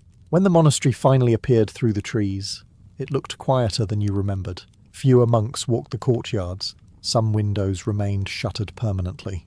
A burial trench near the garden told the rest of the story. Still, life continued behind the stone walls. Bells rang softly for prayer. Smoke drifted from kitchens. Somewhere inside, somebody was scrubbing pots with the grim determination of a man aware that hygiene had suddenly become fashionable. A young monk led you toward the dairy rooms beneath the monastery kitchens. The smell hit immediately. Warm milk, damp stone, salt, mould, real monastery cheese. Rows of aging wheels rested on wooden shelves under flickering candlelight. Some were rubbed with ash, others coated with herbs or wax. Blue-green veins spread through certain cheeses intentionally, though your uncle stared at them with understandable suspicion. "You eat that mould?" he asked carefully. The monk nodded proudly. "It improves the flavour." Your uncle looked unconvinced. Medieval people accepted many things, but deliberately consuming suspicious cave fungus still required a strong sales pitch. The monks explained how monasteries had become important food centres during the plague. They owned land, livestock, storage cellars, and knowledge passed down through generations. While towns collapsed into panic, monasteries continued preserving recipes, brewing ale, tending gardens, and making cheese almost exactly as they had before the sickness arrived. Routine kept them sane. Prayer helped too, probably, though judging by survival rates, the cheese may have been doing most of the work. An older monk joined your group carrying a candle lantern. "We lost 20 brothers last winter," he said quietly. Nobody answered. He rested a hand against one aging cheese wheel. But the dairy remained open every day. There was something strangely comforting about that. While plague carts rolled across Europe and families vanished overnight, somewhere monks still turned cheese wheels in cold cellars, exactly on schedule. Civilization reduced to milk management. The old monk cut small samples for everyone before you left. Sharp cheese, rich and earthy from months underground. As you walked back toward the courtyard, evening bells echoed softly across the monastery walls. And beneath the prayers for the dead, beneath all the fear and exhaustion, the scent of aging cheese still drifted through the stone halls. By summer, people had stopped pretending the plague would end quickly. The first months had been filled with prayers and desperate optimism. Villagers spoke about waiting it out, as though the Black Death were a heavy rainstorm instead of one of the worst disasters in human history. But now the truth settled over Europe like dust. This was life now. Death carts, empty homes, burial pits, and somehow still cheese. You understood this most clearly after the funeral of Tomas's younger sister. She had died suddenly 3 days earlier, feverish and coughing, and by dawn the next morning the church bells were already calling for burial. The service itself was brief, too brief. The priest rushed through prayers while villagers stood apart from one another in uneasy silence. Nobody touched. Nobody embraced the grieving family. Fear had hollowed out even basic human comfort. Then everyone returned to Thomas's house afterward, because that was what people did. Even during plague years, mourning still required food. The table inside the cottage looked surprisingly full considering the times. Dark bread, onion stew, small dried fish from the river, and at the centre, carefully arranged on wooden boards, several wheels of cheese. Goat cheese rolled in herbs, soft fresh cheese wrapped in cloth, a hard-aged wheel Thomas had hidden in the cellar since winter. People gathered around the table quietly, while candles flickered against smoke-darkened walls. Faces looked thinner now, older. Even children seemed tired in ways children should never look tired. Yet slowly, almost awkwardly, conversation returned. An old farmer complained about his surviving mule. Someone laughed quietly about a priest who accidentally blessed a chicken instead of a child last week. One woman argued that cheese tasted better before the plague, which was probably less a culinary observation and more general emotional exhaustion. Still, the room warmed. Food did that. Especially familiar food. You watched Thomas cut thin slices from the aged wheel with almost ceremonial care. Nobody wasted a crumb. Every piece mattered now. But for a little while, the meal created something close to normal life again. Not happiness exactly, just humanity. Outside, the village remained scarred by sickness. Smoke drifted from distant burn pits near abandoned homes. The cemetery had expanded beyond its old stone wall. Somewhere far across Europe, kings, bishops, and merchants struggled helplessly against the same disaster. But inside that tiny cottage, villagers still passed cheese across a table after a funeral. Because rituals survived, even when empires weakened, even when faith trembled, even when half the world seemed to be rotting around you. And honestly, if medieval Europe had one true superpower, it was the ability to continue eating dairy products during catastrophes that would emotionally destroy modern office workers by lunchtime. By the second winter, the village no longer resembled the place you once knew. Too many homes stood empty now. Doors creaked open in the wind where families had once argued beside warm fires. Fields lay abandoned beneath frost, because there were not enough hands left to work them. Even the dogs barked less often, as though they too understood something terrible had settled permanently over the world. And beneath your uncle's barn, only one large cheese wheel remained in the cellar. The last one. You carried a lantern downstairs carefully while cold air wrapped around the stone walls. The shelves that once held dozens of aging cheeses now stood mostly empty. Some had been traded for grain, others eaten during spring shortages. A few surrendered as taxes to men who somehow survived entirely on paperwork and peasant suffering. But one wheel still rested quietly at the centre shelf. Hard. Waxed. Heavy. Your family had protected it for months like treasure, because in many ways it was. The cellar smelled familiar despite everything. Damp earth, salt, old milk. The same scent you remembered before the plague arrived. Strange how certain smells survived disasters untouched. Patiently waiting while humanity lost its mind upstairs. Your mother joined you carrying a knife wrapped in cloth. "We open it tonight," she said softly. "Not celebrate, not feast. Simply open." That evening, the remaining villagers gathered inside your cottage while snow drifted across the dark streets outside. There were fewer people now than ever before, so few that silence appeared constantly between conversations, reminding everyone who was missing. Still, candles burned warmly across the table. The last cheese wheel sat in the centre beside rough bread and weak ale. Your mother cut into it slowly. The inside was pale gold, perfectly aged despite the terrible year surrounding it. The smell filled the room immediately, sharp, rich, alive. For a moment nobody spoke. The simple scent alone seemed to pull memories from people's minds. Summers before the plague, markets crowded with noise, children running through fields, weddings, harvest festivals, ordinary life. Thomas accepted the first piece quietly. The heels were bright red, not tasteful red, not elegant red. These were loud, arrogant, impossible to ignore red heels, designed specifically to announce that the man wearing them had never once carried his own furniture. And kings absolutely adored them, especially Louis XIV of France. If you had entered the Palace of Versailles during the late 17th century, you would have found yourself trapped inside the most expensive peacock enclosure in European history. Everywhere you looked, noblemen floated through glittering halls wearing silk stockings, powdered wigs, lace sleeves, ribbons, perfume, jewels, and heels painted the colour of fresh blood. Meanwhile, peasants outside were trying not to starve because the harvest failed again. Civilization has always enjoyed balance, but in royal courts, fashion was never just fashion, it was a weapon. The red heels worn by kings and nobles symbolised wealth, privilege, and status so extreme that practicality itself became embarrassing. The shoes were difficult to walk in. They slipped on polished floors. They sank into mud outdoors. They were objectively terrible for anyone expected to perform useful labour, which was exactly the point. A nobleman was not supposed to look useful. If your shoes allowed comfortable movement, people might accidentally assume you had employment. The fashion itself originally came from Persian cavalry riders centuries earlier. Riding heels helped soldiers secure their feet inside stirrups while firing weapons from horseback. European aristocrats saw the style and immediately copied it, because rich people throughout history have treated foreign trends the way modern influencers treat overpriced coffee shops. But by the time heels reached European courts, the military practicality had mostly disappeared. Now they existed purely to impress other rich people, and nobody understood this game better than Louis XIV.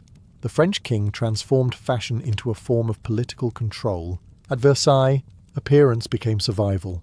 Nobles competed endlessly over clothing, hairstyles, fabrics, jewellery, and of course, heels. Louis even restricted certain red heels to members of his court, turning footwear into an elite status symbol. Imagine being denied access to coloured shoes by royal decree. History truly is magnificent. Every detail at Versailles served one purpose: reminding everyone who held power. While nobles obsessed over silk socks and shoe ribbons, Louis controlled the kingdom itself. Courtiers spent fortunes trying to appear fashionable enough to remain close to him. Some ruined their finances entirely just to participate in palace life, and through endless marble halls, beneath chandeliers and painted ceilings, hundreds of red heels clicked across the floors every day, a constant sound of vanity echoing through one of the richest courts in Europe. Right before the French monarchy eventually exploded into revolution, but for now the heels remained spotless. At Versailles, getting dressed was essentially a competitive military campaign, except instead of cannons and cavalry, the weapons were silk stockings, diamonds, wigs taller than household furniture, and red heels polished so brightly they could probably signal ships from the coast. Every morning, hundreds of nobles crowded into the palace trying desperately to impress Louis XIV. Not through intelligence, bravery, or competence, of course. That would have been exhausting. No, they competed through appearance, through posture, through fashion, through who could stand nearest to the king while looking the most financially irresponsible, and Louis encouraged all of it, because the king understood something brilliant. Distracted nobles were harmless nobles. Before Versailles, French aristocrats had spent generations plotting rebellions, building regional power, and occasionally trying to overthrow the monarchy. Very inconvenient behaviour. But Louis found a solution. Instead of fighting them directly, he transformed them into full-time luxury addicts trapped inside a golden palace. Suddenly dukes and princes spent their days obsessing over court etiquette instead of politics. Who could wear what colour? Who could sit near the king? Who was allowed certain fabrics? And most importantly, who had the right heels? Red heels became one of the clearest symbols of royal favour. Only nobles approved by Louis could wear specific styles of red heels at court. The shoes acted almost like a membership badge for the richest club in Europe, a club where entry requirements included owning 17 wigs and pretending to enjoy indoor fountains.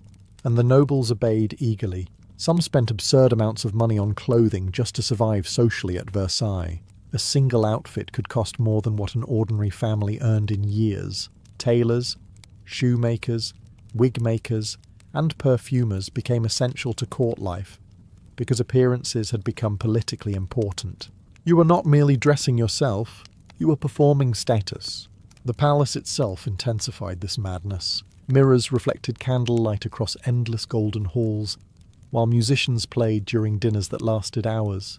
Perfume filled the air so heavily it nearly functioned as a weather system. Everywhere, heels clicked sharply against polished marble floors in a constant rhythm of wealth and insecurity. And beneath all that elegance sat pure anxiety. Because fashion mistakes mattered.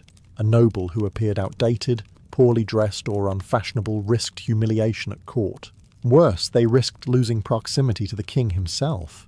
At Versailles, attention from Louis meant power, money, and influence. So noblemen practiced walking gracefully in heels that made basic movement unnecessarily dangerous. Imagine twisting your ankle because the king thought red shoes looked impressive. Entire aristocratic careers balanced on footwear, and somehow everyone involved believed this system represented the peak of civilization. For most of history, nobody thought heels were feminine. In fact, the exact opposite was true. Heels were originally associated with soldiers, horsemen, kings, and aristocrats. People who desperately wanted everyone around them to know they possessed both money and authority. If anything, heels were aggressively masculine. They projected power, confidence, and the comforting knowledge that someone else was probably paying your taxes for you. The trend began centuries earlier with Persian cavalry riders. Their heeled shoes helped secure their feet inside stirrups during combat, especially while standing to fire arrows from horseback. Practical, useful, deadly. Then European diplomats visited Persia in the early 17th century and immediately became fascinated, not by the military tactics, by the shoes, because European aristocrats have always possessed an extraordinary ability to misunderstand foreign cultures in the most expensive way possible. Soon, wealthy men across Europe began copying Persian riding fashion. Heels spread through royal courts, first among noblemen who wanted to appear worldly and sophisticated, and once kings started wearing them, everyone else followed automatically. That was how fashion worked in royal Europe. One powerful man wore something strange, and suddenly half the continent limped around, pretending it made sense. The higher the heel, the more elite you appeared. Tall heels altered posture, forcing noblemen to stand with their chest forward and back straight. Combined with silk stockings that showed off their calves, the shoes created a dramatic silhouette meant to project elegance and superiority. Aristocrats became deeply obsessed with their legs during this period. Portraits from the 17th century often show kings posing proudly, with one leg extended, like they were auditioning for a ballet about taxation. Louis XIV especially adored this style. The French king was not particularly tall, so his heels added extra height while also reinforcing his royal image. He commissioned elaborate portraits showing himself in towering red heels, embroidered robes, and silk stockings, staring confidently into the distance as though he personally invented sunlight. And honestly, in Versailles, people probably applauded when he entered a room. But fashion trends are fragile little creatures. Over time, attitudes began shifting. During the 18th century, Enlightenment thinkers started valuing practicality, restraint, and reason. Men's fashion slowly became darker, simpler, and more restrained. Heels gradually disappeared from male clothing while remaining in women's fashion instead, which is ironic. For centuries, powerful European men wore makeup, wigs, lace, jewellery, perfume, silk stockings, and red high heels without anyone questioning their masculinity. Then suddenly society decided this was unacceptable. History changes very quickly sometimes, usually for reasons nobody fully understands. And somewhere in a dusty royal portrait gallery, Louis XIV still stands forever in his red heels, looking absolutely convinced he is the most intimidating man in Europe. One of the greatest achievements of European aristocracy was turning impracticality into a status symbol. The less useful your clothing appeared, the more powerful you seemed. Red heels were perfect for this system. After all, nobody wearing delicate silk stockings and bright red shoes was expected to shovel manure, repair fences, or sprint across muddy fields chasing escaped pigs. Those were activities for peasants. Nobles existed for far more important responsibilities, such as standing dramatically beside windows and discussing who had offended whom at dinner. Fashion became a visual language of wealth. Every detail mattered. High heels suggested you never performed physical labour. Pale skin proved you did not work outdoors. Soft hands demonstrated you had servants for everything unpleasant. Enormous wigs showed you possessed enough free time to spend 3 hours preparing your hair like a decorative hunting dog. The message was simple. I am rich enough to survive while contributing almost nothing practical. And honestly, the strategy worked remarkably well for centuries. At royal courts, appearance often mattered more than competence. A nobleman who looked elegant, fashionable, and refined could gain influence simply by fitting into court culture correctly. Meanwhile, a brilliant military commander who dressed poorly risked being ignored entirely. Human civilization occasionally makes very questionable hiring decisions. Versailles pushed this obsession to absurd extremes. Nobles wore embroidered coats covered in gold thread, lace cuffs delicate enough to surrender immediately during rain, and heels painted in expensive red dyes. Some shoes featured decorative buckles sparkling with jewels. Others were designed so narrowly that walking itself became a small public performance. And everyone pretended this was normal. Court etiquette made things even worse. Noblemen practiced precise movements when greeting royalty, bowing correctly while somehow balancing on polished heels across slippery marble floors. Entire reputations could suffer if someone stumbled during an important ceremony. Imagine destroying your political career because your shoe betrayed you near a staircase. Meanwhile, outside palace walls, ordinary people walked through mud wearing wooden clogs and praying winter would not kill their livestock. The contrast was extraordinary. In cities like Paris, wealthy aristocrats glided through salons discussing philosophy and opera, while servants carried candles behind them. Farmers only a few miles away struggled to afford bread during harsh seasons. Yet the aristocracy continued spending fortunes on fashion because appearances maintained social order, or at least they believed they did. The truth was simpler. Luxury reassured nobles that they belonged above everyone else. Every red heel, silk ribbon, and powdered wig reinforced the illusion that wealth and refinement made them fundamentally superior. Fashion became armor against reality itself. But reality has patience, and eventually, millions of poorer people began looking at these jewelled noblemen clacking around in red heels and thinking something extremely dangerous. Perhaps these people are ridiculous. Nobody in European history loved being looked at more than Louis XIV. This was a man who turned waking up in the morning into a public performance. At Versailles, even the king getting dressed became an official ceremony attended by nobles desperate for attention. Important aristocrats competed for the honour of handing Louis his shirt, shoes or gloves, which sounds absurd today, but at the time represented genuine political opportunity. Imagine fighting another grown man for the privilege of helping someone put on socks. Monarchy truly reached extraordinary levels in France, and naturally the red heels played a starring role. Louis understood fashion better than most rulers understood warfare. He realised appearances created power. If the king looked magnificent enough, untouchable enough, dazzling enough, then the monarchy itself appeared eternal. So he carefully crafted every detail of his image. Towering wigs, embroidered robes, jewels, silk stockings, and of course, the famous red heels. The heels did several jobs at once. First, they made him taller. Louis was not especially short, but he was deeply aware of image. High heels added height and forced a proud posture that made him appear commanding during court ceremonies and portraits.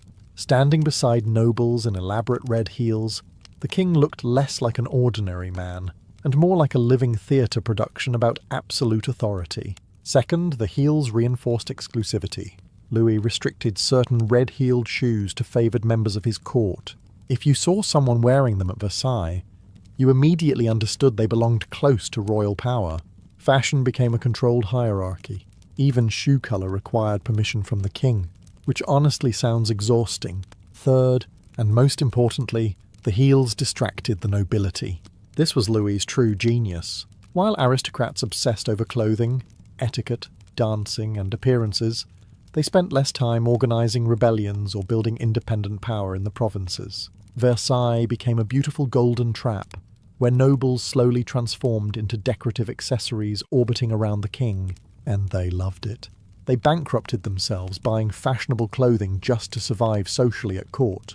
Families spent fortunes on wigs, silk, perfume, and shoes, because falling behind in fashion meant losing influence. Some nobles became so financially ruined by court life that they depended entirely on royal favour to survive, exactly as Louis intended. The palace itself amplified this madness daily. Mirrors reflected candlelight across endless halls, while musicians played during elaborate ceremonies. Red heels clicked constantly across marble floors, like tiny warning signals of aristocratic vanity, and at the centre stood Louis himself, dressed like the human embodiment of expensive confidence. The Sun King, a ruler so committed to appearances that he convinced an entire generation of noblemen to wear bright red high heels without hesitation. Honestly, that level of influence is almost impressive enough to justify the monarchy. Almost. At some point, people stopped seeing red heels as fashionable and started seeing them as insulting. This was not immediate. For decades, European nobles had strutted through palaces dressed like extremely confident wedding cakes, while ordinary people mostly tolerated it. Kings wore jewels worth entire villages. Aristocrats powdered their wigs with flour during periods when actual bread became difficult to afford. Everyone simply accepted this arrangement, because monarchy depended heavily on the idea that rich people were somehow closer to God. Then food prices rose, and suddenly the heels looked different. By the 18th century, France faced growing economic problems. Wars drained money. Taxes crushed ordinary people. Harvest failures created hunger across the countryside, while Versailles continued glowing like a giant golden chandelier visible from space. And inside that palace, nobles still competed over silk ribbons and shoe buckles. The contrast became impossible to ignore. To peasants and city workers struggling to survive, aristocratic fashion no longer looked elegant. It looked ridiculous. Worse, it looked cruel. Red heels, once symbols of royal prestige, now represented detachment from reality itself.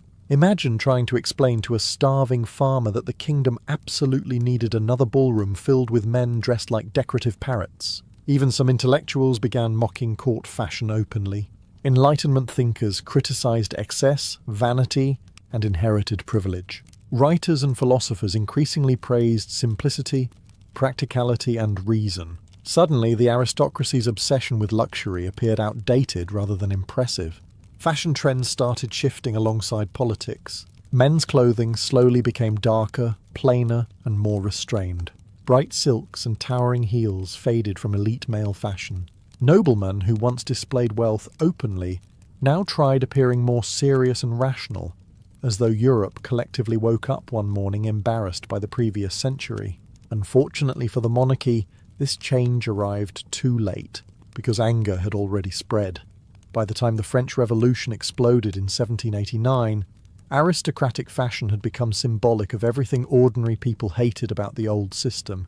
Extravagant wigs, jewels, perfumes, and red heels represented privilege built upon inequality. And revolutionary crowds were not particularly interested in preserving luxury footwear traditions. Many nobles fled France entirely.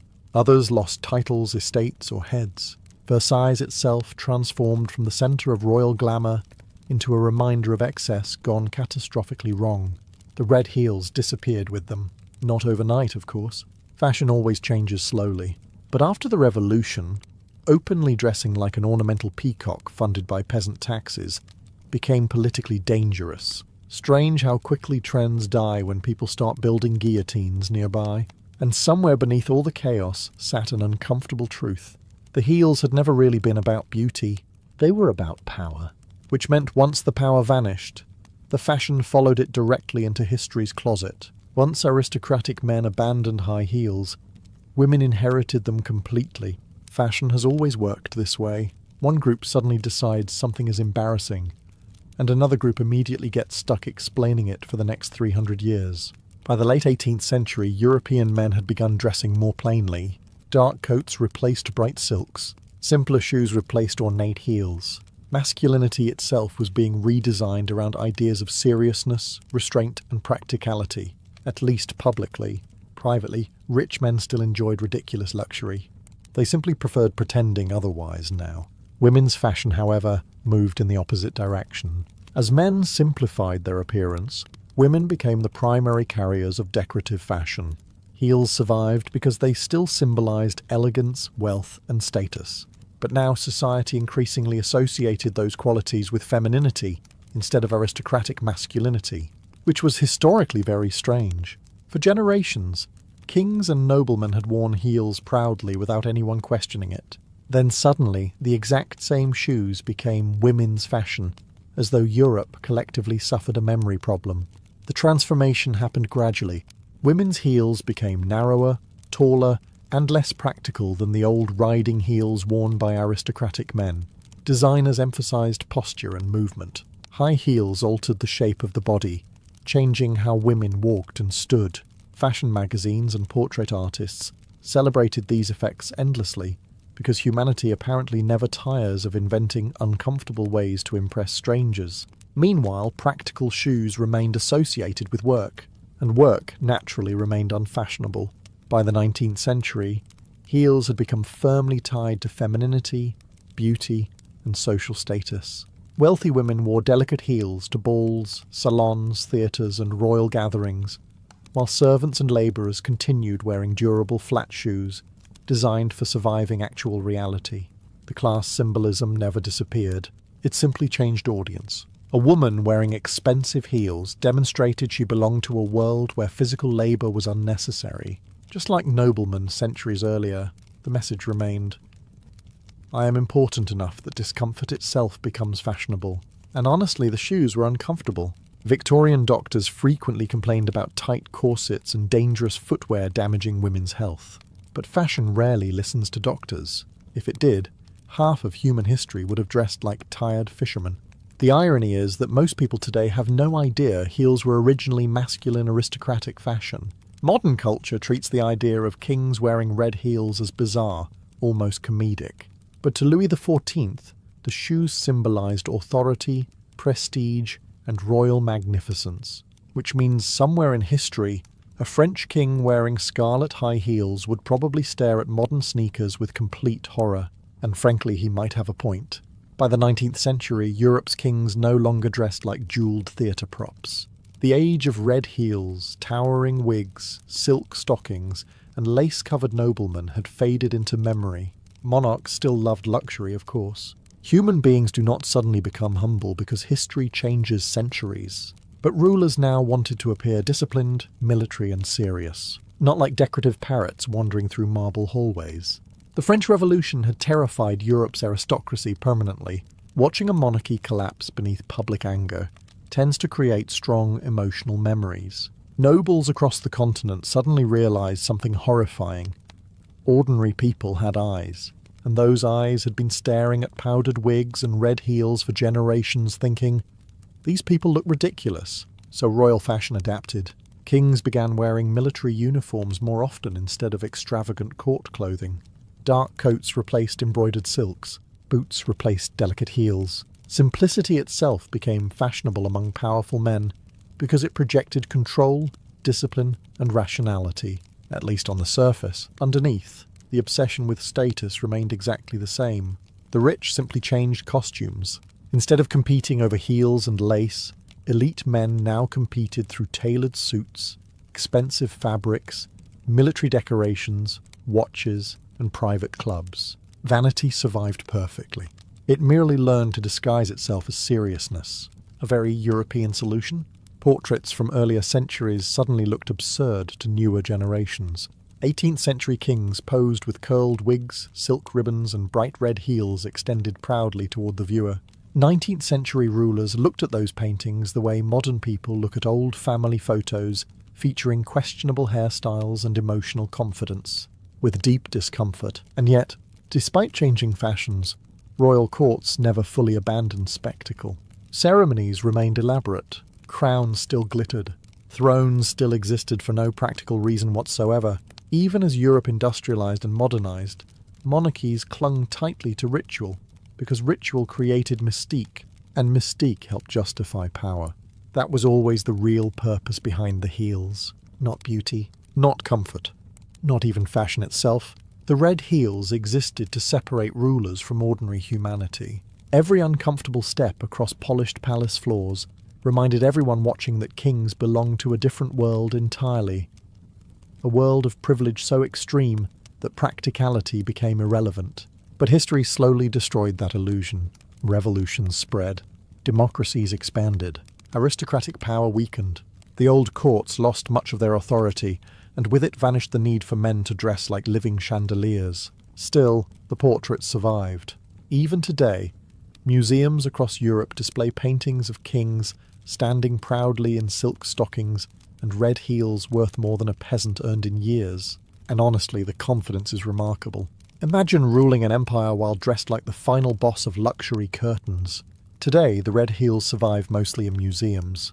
Behind glass cases under soft lighting, preserved like strange little artifacts from a civilization that briefly lost its mind in extremely expensive ways. Tourists stare at them and laugh. The shoes look tiny, fragile, decorative, almost theatrical. Modern audiences struggle to imagine powerful kings wearing them seriously because history tends to flatten the past into stereotypes. We imagine rulers as grim men in armor or dark uniforms, not glittering aristocrats balancing carefully across palace floors in scarlet heels. But the shoes mattered.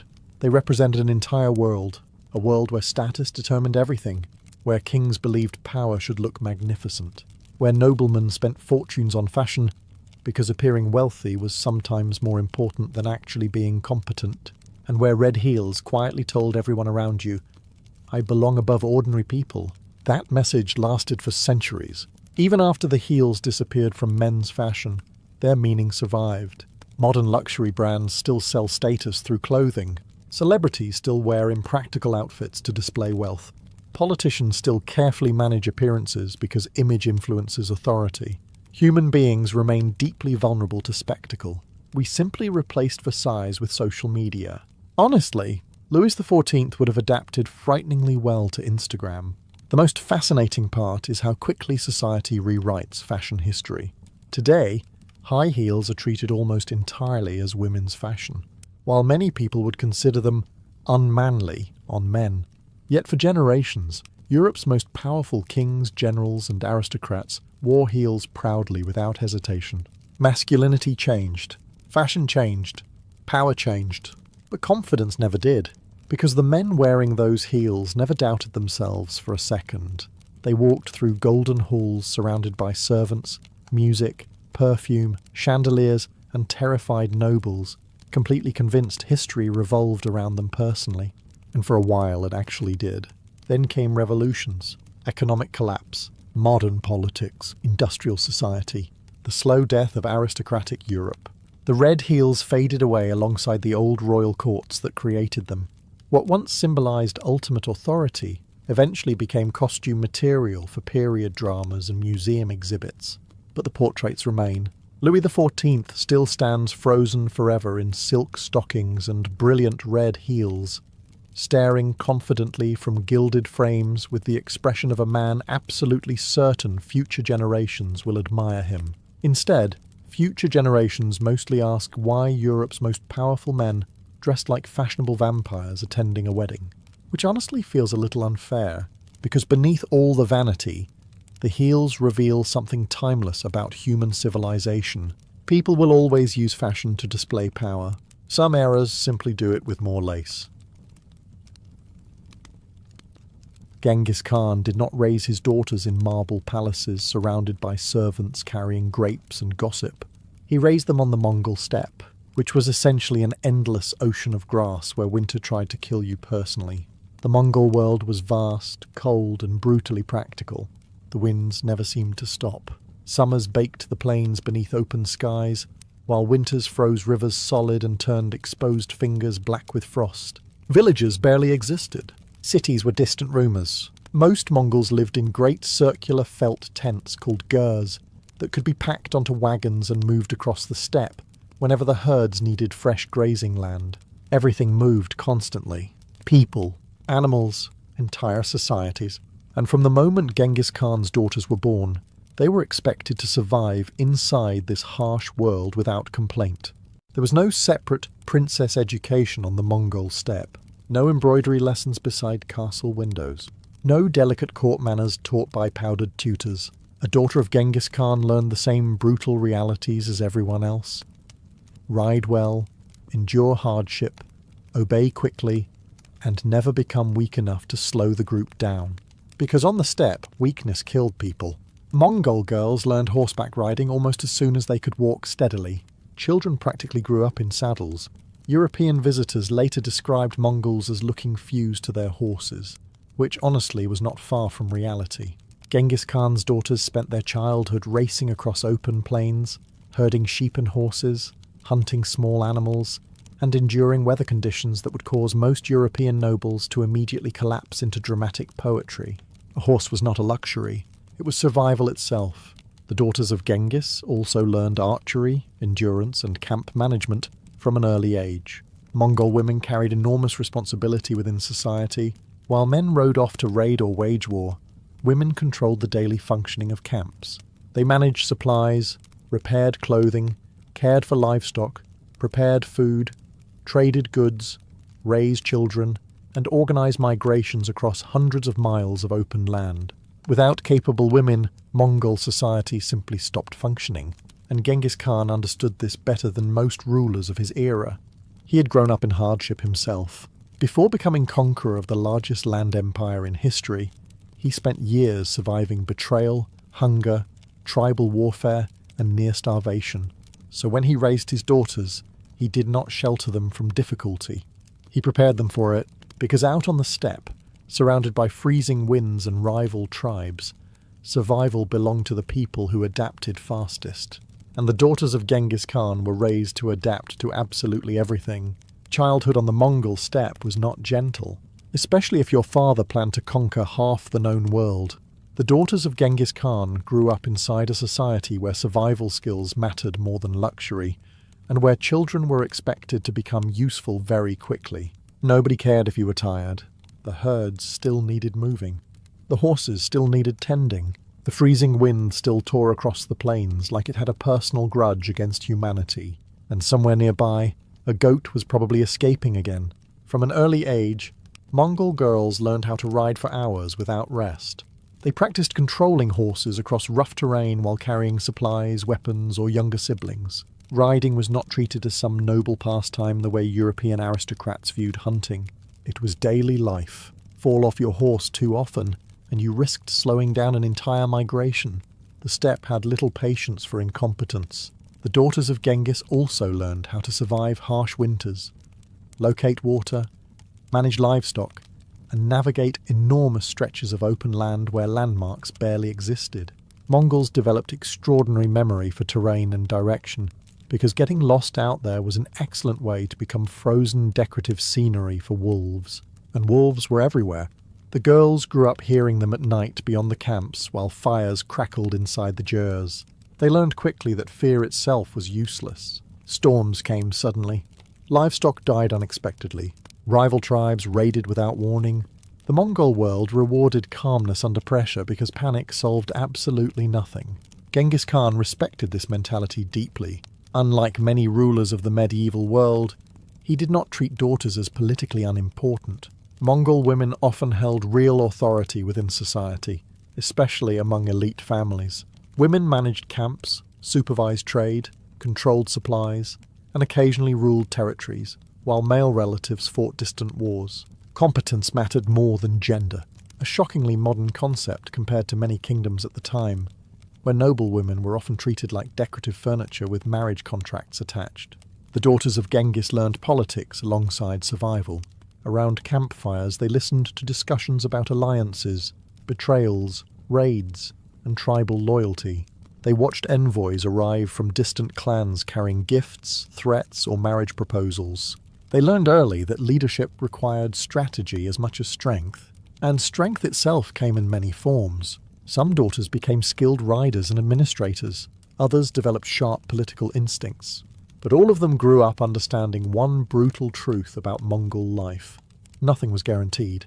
Not food, not safety, not power. Out on the endless steppe, survival belonged to the people who stayed adaptable, observant, and ruthless when necessary. And Genghis Khan intended his daughters to become exactly that. Genghis Khan did not marry off his daughters simply to create peaceful family alliances. He used them to build an empire, a very large difference. In much of medieval Europe, royal daughters were often traded into marriages, where their primary political duty involved producing heirs and quietly surviving terrible castles with damp walls and disappointing husbands. Mongol politics worked differently. When Genghis Khan arranged marriages for his daughters, he frequently placed them into positions of genuine authority, and then he made their husbands leave. This was an incredible strategy, honestly. Genghis would marry a daughter to the ruler of an allied tribe or kingdom. Then, shortly afterward, he would send the new husband away on military campaigns alongside the Mongol armies. Many of these men died in battle, very unfortunate for them personally. But while the husbands fought, the daughters ruled. The women of Genghis Khan's family often governed territories stretching across important trade routes and frontier regions of the empire. Some controlled cities, taxation systems, caravan networks, and military logistics. Others supervised vast lands connecting Mongolia to Central Asia. The daughters became critical political anchors holding the empire together, while Mongol armies expanded outward. And unlike many rulers of the era, Genghis trusted them deeply. One daughter, Alakai Beki, ruled territories in northern China and helped secure dangerous border regions. Another daughter, Altalun, reportedly became respected for her intelligence and leadership. Mongol records and later Persian accounts repeatedly describe Genghis Khan relying heavily on the abilities of his daughters and female relatives. Which makes sense. He had raised them on the steppe to survive chaos from childhood. Now he expected them to manage it politically. Marriage itself became less about romance and more about strategic control. By placing daughters into powerful allied families, Genghis extended Mongol influence without needing constant military occupation. His daughters effectively acted as governors, diplomats, and stabilizers across enormous regions of the empire. Meanwhile, their husbands were usually far away fighting wars somewhere unpleasant. The arrangement also strengthened loyalty. Allied tribes connected themselves directly to the bloodline of Genghis Khan, which carried enormous prestige and intimidation. Betraying the Mongol Empire suddenly meant betraying your wife's terrifyingly successful family. Not ideal for domestic harmony. What is remarkable is how much real authority these women exercised. In many medieval societies, female political power remained unofficial or heavily restricted. Among the Mongol elite, however, women could hold administrative control openly, especially when they proved capable. And capability mattered more than tradition to Genghis Khan. The empire expanded too quickly and violently to waste talent. So while much of the medieval world underestimated women politically, the daughters of Genghis Khan governed trade routes, influenced diplomacy, and helped maintain one of the largest empires in human history, all while riding horses across windswept plains. Which honestly sounds far more productive than most royal courts in Europe at the time. As the Mongol Empire expanded, the daughters of Genghis Khan found themselves ruling some of the most important territories on Earth. Not villages, not tiny estates, entire trade regions connected to the Silk Road itself, which meant these women controlled wealth flowing between China, Central Asia, Persia, and beyond. Silk, horses, spices, silver, weapons, furs, precious stones. Everything moved through Mongol territory now. Caravans crossed deserts and mountains beneath the protection of the empire, carrying enough riches to make European kings emotionally unstable. And many of those routes were supervised by Genghis Khan's daughters. This was not symbolic power. It was real administration. The Mongol Empire depended heavily on movement and communication. Armies travelled constantly. Messengers crossed enormous distances. Trade had to continue flowing because conquest alone did not sustain an empire forever. Someone needed to organize supplies, taxes, local alliances, security, and political stability. The daughters helped do exactly that. Alakai Beki became especially important after marrying into the Ongu tribe, which guarded key frontier territories near northern China. She reportedly played a major role in maintaining loyalty among local rulers, while securing strategic trade routes for the Mongols. Persian historians later described her as intelligent, capable, and politically effective, which was fortunate, because frontier politics during Mongol expansion was essentially one long emergency meeting, with occasional massacres. Other daughters and female relatives also exercised authority across different regions. Mongol noblewomen supervised courts, handled diplomatic negotiations, and managed enormous estates, while male relatives campaigned abroad. In some cases, women even controlled military resources and coordinated defences against rebellions or rival tribes. And they did all this while living in a culture built around mobility. That part often surprises people. The Mongols did not construct giant stone capitals at first like European monarchies. Power moved with the camps. Elite women often travelled with enormous mobile courts carried across the steppe by wagons, servants, guards, and herds of animals stretching across the horizon. Imagine governing international trade while living inside a moving tent city. Honestly, more efficient than some modern bureaucracies.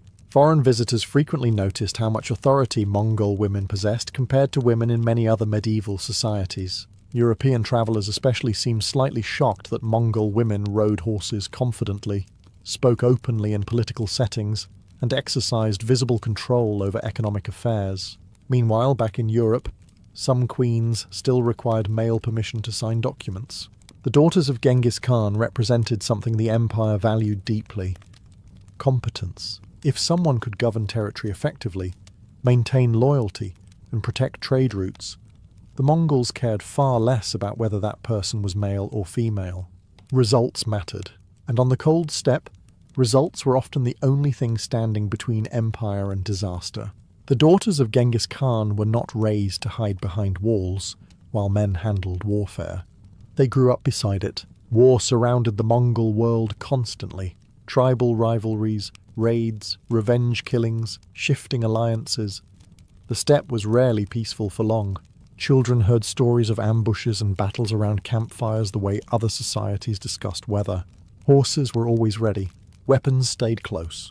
And every family understood that survival sometimes depended on moving quickly and fighting harder than the people attacking you. The daughters of Genghis learned this early.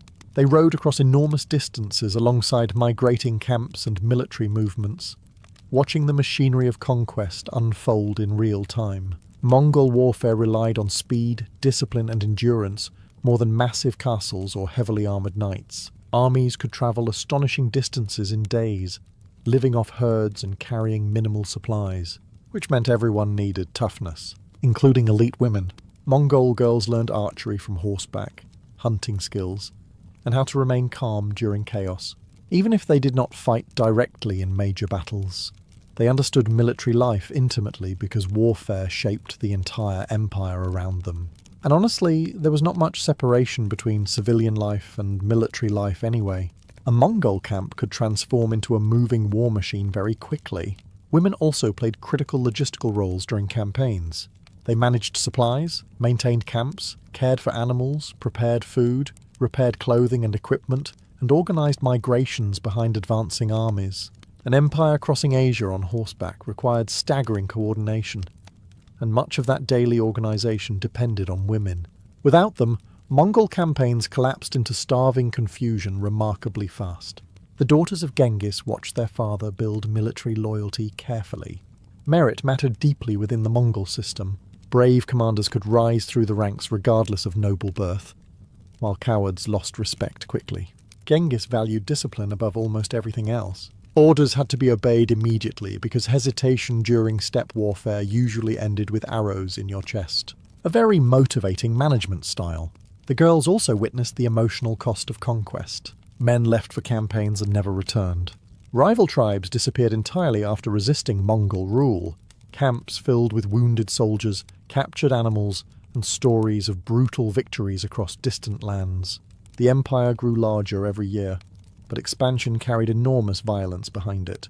Genghis Khan did not hide these realities from his daughters. He wanted them to understand power completely. Not just ceremony or titles, but the harsh machinery required to maintain authority across enormous territories.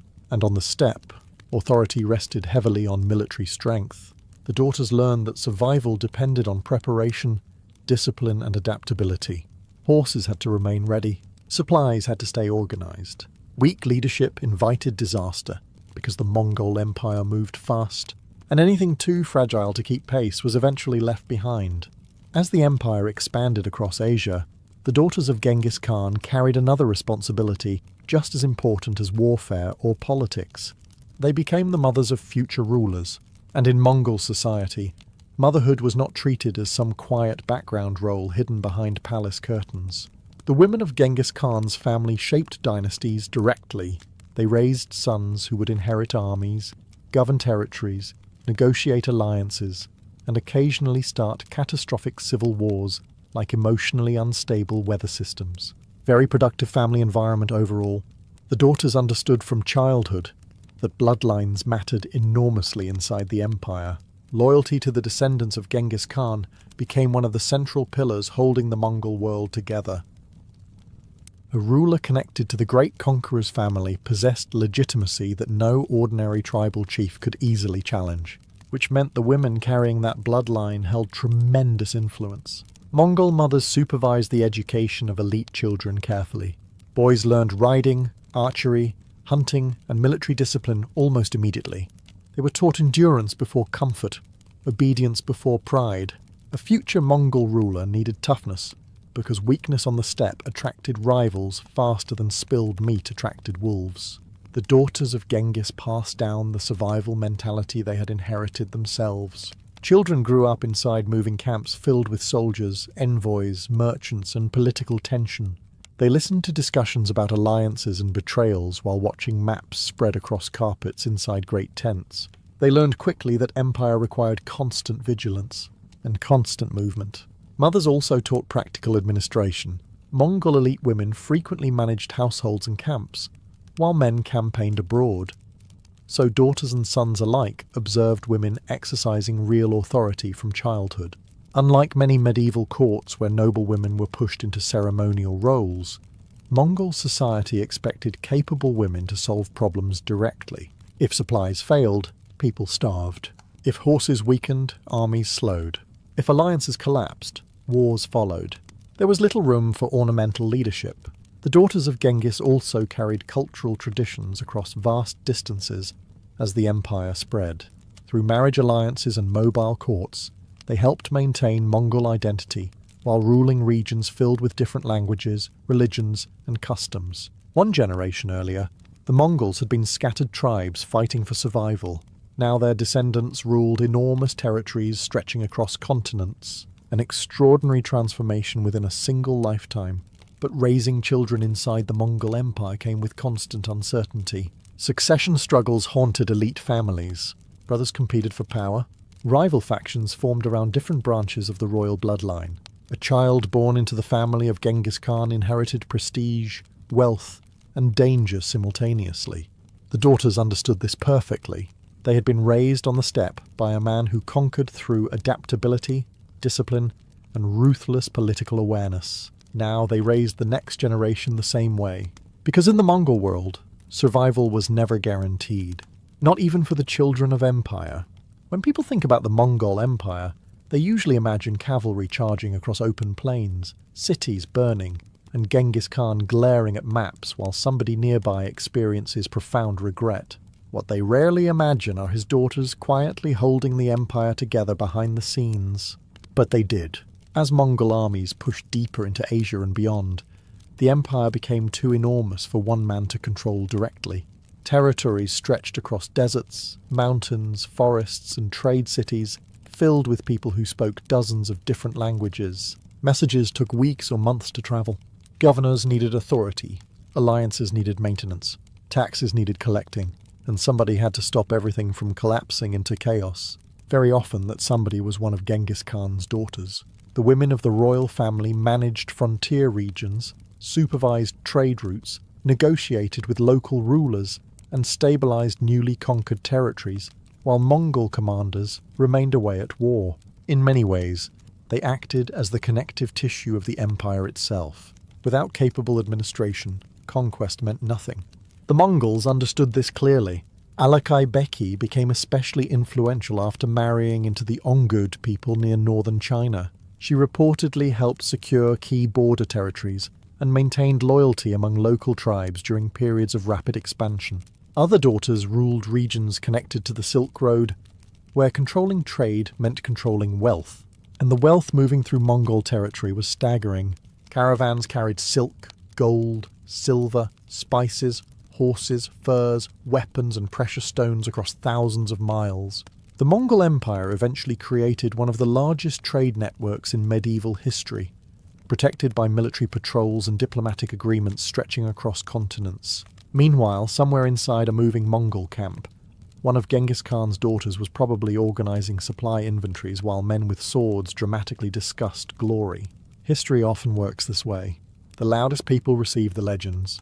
The organized people keep civilization functioning. The daughters also became political mediators inside the royal family itself. Succession disputes constantly threatened Mongol unity after Genghis grew older. Rival branches of the family competed for influence, territory, and military support. Elite women often acted as negotiators between powerful factions because they possessed connections across multiple tribal alliances through marriage and bloodline, which required extraordinary political skill. One wrong decision inside the Mongol royal family could trigger civil war across half a continent. And eventually it did. But during the early decades of expansion, the daughters of Genghis Khan helped maintain stability across a rapidly growing empire, held together by loyalty, fear, trade, and horses travelling at terrifying speed across the steppe. Not bad for women. Many medieval societies would have dismissed entirely. Then again, most medieval societies never produced an empire large enough to make maps nervous. The daughters of Genghis Khan learned something early that many kings never understood. Power was temporary. On the Mongol steppe, Nothing stayed still long enough to trust completely. Herds moved constantly. Camps migrated with the seasons. Alliances shifted. Weather changed without warning. One winter storm could destroy livestock. One betrayal could erase an entire tribe from history. The steppe trained people to adapt or disappear, and the daughters of Genghis carried that mentality into politics. Unlike rulers raised inside permanent stone palaces, Mongol elites understood movement. Their courts travelled, their armies travelled.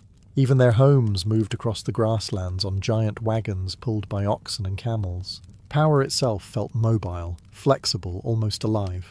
This shaped how the daughters governed. They valued loyalty, speed, and practical decision-making over ceremony.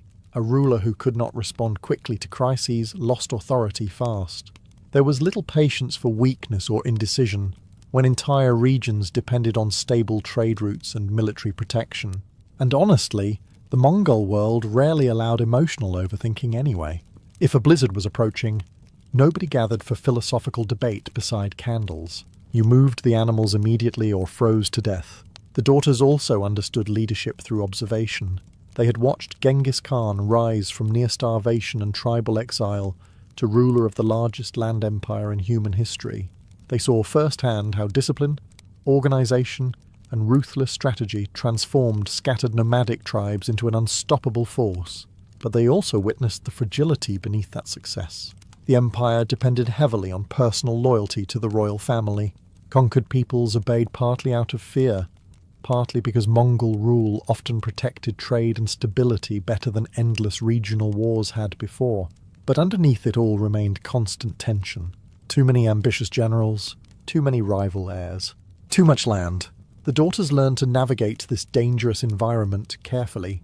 They built alliances through marriage, diplomacy, and trade while balancing relationships between tribal leaders, military commanders, and royal relatives. Every political decision carried risks because the empire expanded faster than anyone could fully control. And after Genghis Khan died, those risks became far more dangerous. The unity holding the empire together slowly weakened as different branches of the family competed for dominance. Brothers argued, grandsons fought wars against each other, regional rulers gained independence. The giant empire eventually fractured into separate khanates spread across Asia and Eastern Europe. But during its rise, the daughters of Genghis Khan helped maintain order inside one of the most extraordinary political systems in medieval history. Not through luxury, not through courtly charm, but through endurance learned on the cold Mongol steppe, a place where survival came first, weakness invited disaster, and children grew up understanding that power belonged only to those strong enough to hold on to it. When Genghis Khan died in 1227, he left behind the largest land empire the world had ever seen, but he also left behind daughters capable of helping hold it together. That part often gets forgotten. History tends to focus on the men charging into battle, while quietly ignoring the people managing everything afterward. Chroniclers loved describing sieges, massacres, and conquering armies. Much less attention went toward the women organizing trade, stabilizing alliances, governing territories, and preventing the empire from collapsing every other Tuesday. Which is unfortunate, because the daughters of Genghis Khan were extraordinary political figures. For decades after their father's death, Mongol royal women continued exercising major influence across Asia. They supervised trade networks, advised rulers, managed courts, and protected the authority of the royal bloodline during increasingly dangerous succession struggles. And those struggles became brutal. As the empire expanded further, different branches of Genghis Khan's descendants fought constantly over power. Rival Khans competed for territory and loyalty, while generals carved out influence across distant regions. The unity created by Genghis slowly fractured beneath ambition and geography. Very common empire problem. Too much land, too many relatives, not enough trust.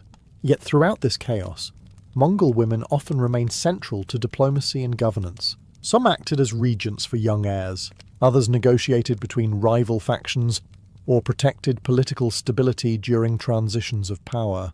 Elite women of the Mongol world frequently possessed authority that surprised foreign observers, especially Europeans accustomed to more restrictive court systems.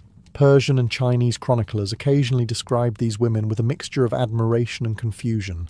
because they were not passive royal figures. They rode horses, directed political decisions, controlled wealth, and occasionally intimidated powerful men who underestimated them. The legacy of Genghis Khan's daughters also survived culturally. Their lives reflected the values of the steppe itself: endurance, adaptability, mobility, and practical leadership. They were raised in harsh conditions that demanded competence from everyone, regardless of gender. Survival mattered more than appearances.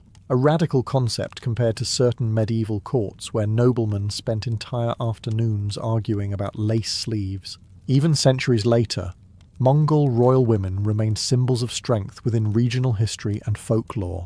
Though many of their names faded from popular memory outside Central Asia, their influence shaped the administration and survival of one of history's greatest empires. And honestly, their achievements become even more impressive when you remember the environment they came from.